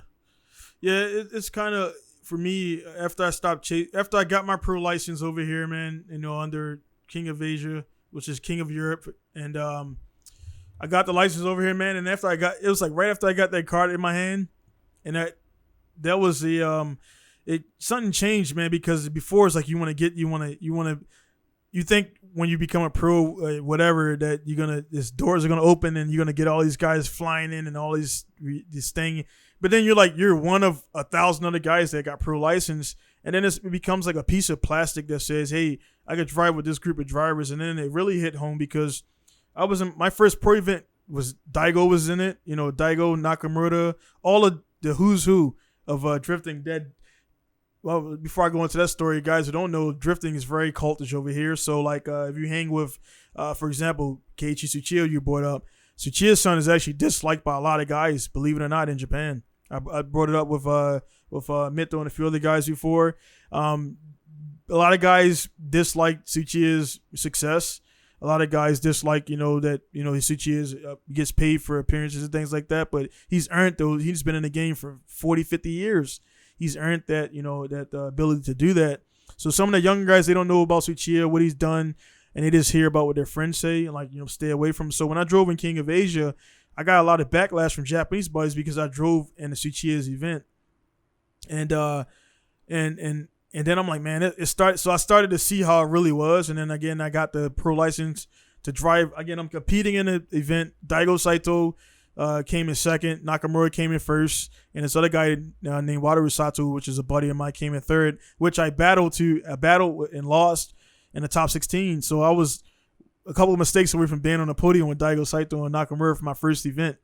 And then to make it there, man, to build the car myself, and do all that stuff, man, you kind of it kind of sucks, man. That again, I was right there close to those guys, and I'm right behind Daigo in the staging lane. You know all about Daigo and what he's done in the industry, and then I can't drive in D1 GP though because I don't have a D1 GP card. So it's like I just drove in a fucking event with this dude, and I can't drive an event with this guy because I don't got this pro license.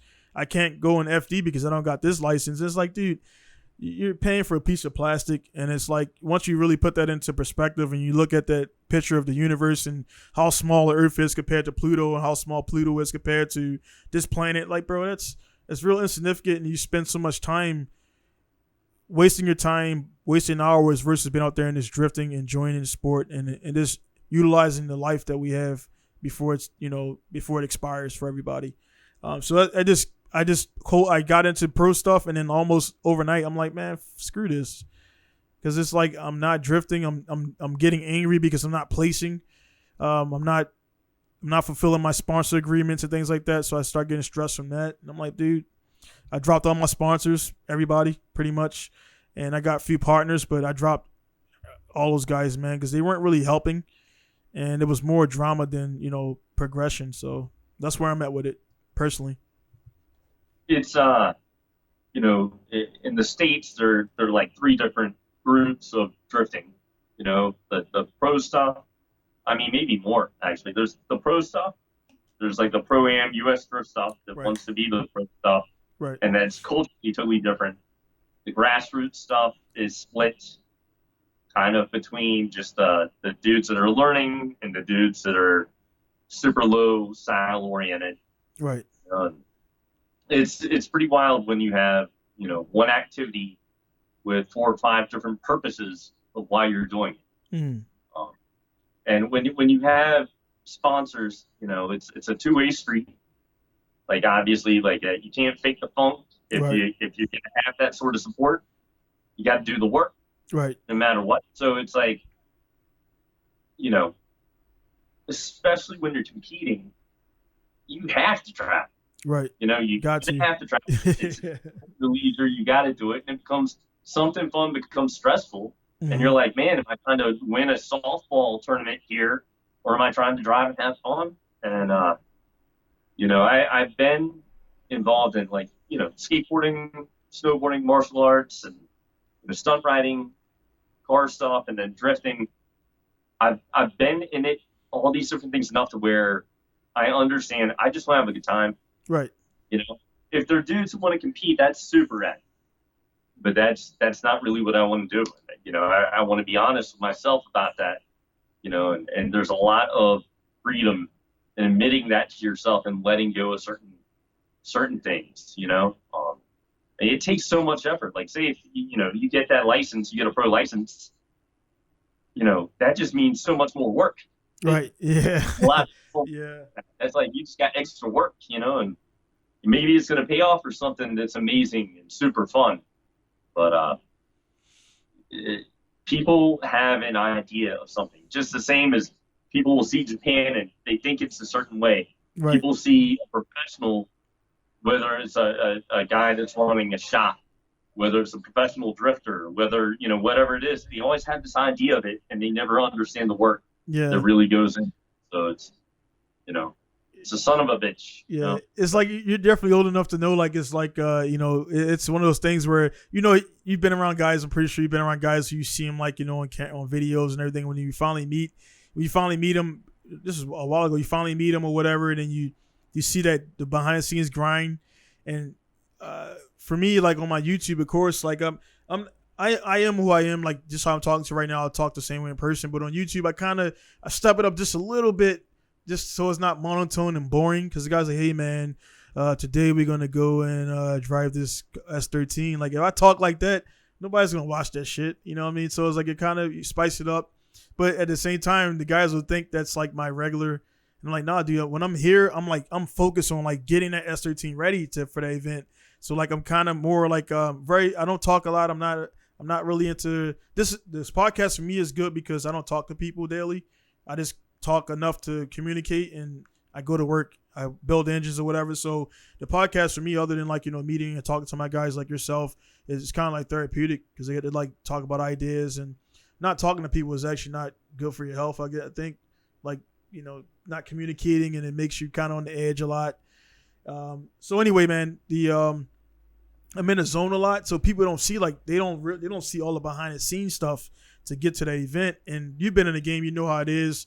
So like they go to for example, Top Secret, one of the most famous garages, and they see all the videos of Smokey doing this and doing that or whatever back in the day. Then they go to Top Secret, and it's like they think it's going to be a playground when it's actually a business. They're hustling and bustling. They're building cars. It's really quiet. There's no like people hanging from the rafters with cameras and things like that. It's just the normal. So when you see the video, they assume that it's like a playground, and then when they actually get here, it's a real, all right, cool, let's go to the junkyard and get this part, or let's go pick up this engine, let's go on this road trip. Like there's a lot of work, and a lot of myths were broken when I got to Japan as far as junkyards. I thought when I came to Japan I'm going to make so much money off junkyards. Dude, my junkyard, The Subaru thing is cool because there's a shit ton of Subarus there. Shit ton. I can get anything I need in like 5 minutes from a Subaru. But there's no Skylines, there's no S chassis, there's nothing. And when those cars do show up there, the guy locks them up, he chops them up, and they get sent to Malaysia right away because he knows the value. So there's nothing but K cars and a bunch of like Subaru WRXs. Maybe there's a lot of turbo WRXs there, but no STIs. STIs get locked up and chopped up. So there's nothing that we really want. So this is all a regular shit there. So that's a myth for guys out there. The junkyards are not crawling with Skylines, and those are private ones that are not public. So you can't go in there and do stuff. So that's one of the biggest myths, man. And it's just not cheap here, man. That's people think I'm bullshitting because I want to make money, but dude, this RB26 now in Japan goes for $5,000 in Japan without shipping. So yeah. So it's just that's how it is, man. But hey, man, like any closing thoughts? You think I got to get? It's like 9:00, and I start checking my camera over here. I got to get on. Yeah, anyway, I got it. Nah, I just I appreciate having the time with you and everything. I'm glad we got to catch up and talk. I'm super grateful for in the context of on the topic of drifting and everything. I'm super grateful for the awesome people I've met. Yeah. And just have the opportunity to be in that community. All the teams, all the people, the drivers, people that come out to the events and everything like that. I'm just, like I said, that's the most important thing to me. And I'm grateful that it's been this wonderful thing in my life that I get to share with my kids and everything like that. Hopefully I get to get out to Japan to visit you guys at some point. And just want to say thank you. Yeah, man. Thank you, man. Like I say, you're one of the most guys that I contact for the podcast, man. It's like a few guys straight, and I respect it. They be like, hey, man, I don't like cameras. I don't like talking. I emailed Ken Harrison at Njiku. He's like, hey, man, thanks for the opportunity, but I don't like cameras or talking at all. It's like, cool. Straight up. Yourself, man. Like, I mean, I didn't even hardly get the thing. I was like, yeah, man, I'll do it. And it was like, man, I really appreciate that because again, we've been talking for like almost, probably about an hour and a half, 2 hours, man. And it's like, that's 2 hours out of you. I know you got kids in the background, Doug's wife and everything, man. So I'm very appreciative to all yourself and all my guests that come on, man. And like I say, by talking, every time I talk, I'm like, I wrote down, I got Lee here. I got Nathan here. So I'm going to try to contact those guys and see if they want to do it. Cause again, I actually never met Nathan, but I know of him. And I met Lee a few times, man. So definitely. That would be amazing. If you got Nate, on, be amazing. And Lee, Lee is fantastic. Cool. They're modern OGs, man, is what I call them, man. And man, just so there are too many good people. Like I'm glad you talked to Chris. All the guys from Magic Style are amazing. Yeah. All the guys from Black Hand, just great friends. Alan Archer, AMA, all the Drift Nirvana guys. Yeah. The Fresh Roots guys, Drift Valley, Fresh Roots. With these AMA events we're doing, it really is in the tradition of Fresh Roots and Drift Valley. I've been very lucky to be inspired by a lot of people that I met and everything through drifting. But yeah, man, if you had Nate on, that would just be legendary. Yeah, I don't have any. I don't have it. Like that's one thing too, man. I don't have any. Like I'm not one of those podcasts who's trying to appeal to getting celebrities and stuff like that. And some guys are like, hey man, I don't have anything. They see Mitho and a few other guys that are growing channels, and they feel like they gotta live up to. I'm like, dude, I'm just talking. Like I got a lot of guys like yourself that we've been buddies for this many years. We never, we talked a few times in the inbox, but we never had. I'm talking louder because the jets are taking off right now. F-35s, F-16s. And we never had a conversation, man. So I mean, I learned a bunch about you here, and I'm going to put up pretty soon a kind of like an entry form for guys who want to be on the podcast. And they can just like fill out their stuff. And that way, I know what they're talking about. That way, I can kind of get my thoughts in there because I don't write anything down as far as planning, but I do know what I want to talk about. So just to kind of do a little research and not make the interview boring, or not interview, but just conversation, because I don't, not really an interview. But yeah, man. So the guys are there watching to this point, definitely. If you're interested in getting on the podcast and you want to talk about your theories, ideologies, your company business, man, just message me and we'll schedule it in, man. Because my goal is to get episodes, is to talk to all my guys I know, and I know a shit ton of drifters, man. So that's an easy 2,000 episodes right there. Then I'll get then I'll get to the gaming guys, and I mix it up, man. So it's like drifting, gaming, and most guys are they're weirded out because I'm in a performance shop, but I'll be talking about music, and they were like, man, you're a car. I'm like, yeah, but I do more things than cars, man. Like skate, like say BMX. I never did any competitions in BMX, but we were definitely into that lifestyle. Or I remember when the first time I had a bike where you could spin the handlebars around and like in the air. That was just like, man, I'm like, dude, how do you do that? And he's like, oh yeah, he showed me the thing, and I'm like, bro, like that was like cutting edge technology to me, when you could just fucking spin your shit. That was the thing, man. A cool guy could do a jump and spin it once and catch it, and you like, dude, that was like the best thing. And then X Games came out, you see Dave Mirra and Ryan Eichwitz and all these guys doing whatever, and it's like they're in a whole different level down at Woodworks, because Woodwork is in Virginia, correct? Where they do all of the Pennsylvania on the East Coast. Oh, Pennsylvania. I'm not sure where it is on the West Coast. But. Yeah. Because I remember back in the day when that came out, I was like, man, I want to go to Woodwork and everything. And I'm like, dude, you ain't got a damn bike. You can't get out there and everything. So it was just like the training grounds for X Games and everything. But yeah, man, definitely I'll hook those guys up, man. And again, I'll share. I'll put your links down there for people to share and check out and everything, man. Again, brothers, thanks for your time. We'll definitely probably do this again, man, because I feel like there's so much more we could talk about, but we kind of like talked about the like things. But I know you're deeper than drifting and all the stuff we talked about. Most people are, but it's just kind of hard to get everything into like I'm trying to keep my things to like hour and 45 minutes now, because 3-hour long podcasts, while we'll talk for that long, people they're not gonna watch, man. So it is. I had a great time talking with you, man. I feel like sorry to be kind of ramble. That's so good. That's so good. No, it's perfect. It's perfect, man. I definitely would like to do it again sometime or whatever. I think it'd be a lot of fun. One thing I want to say, real quick, is my friend Corey Landis and Charity had a baby boy.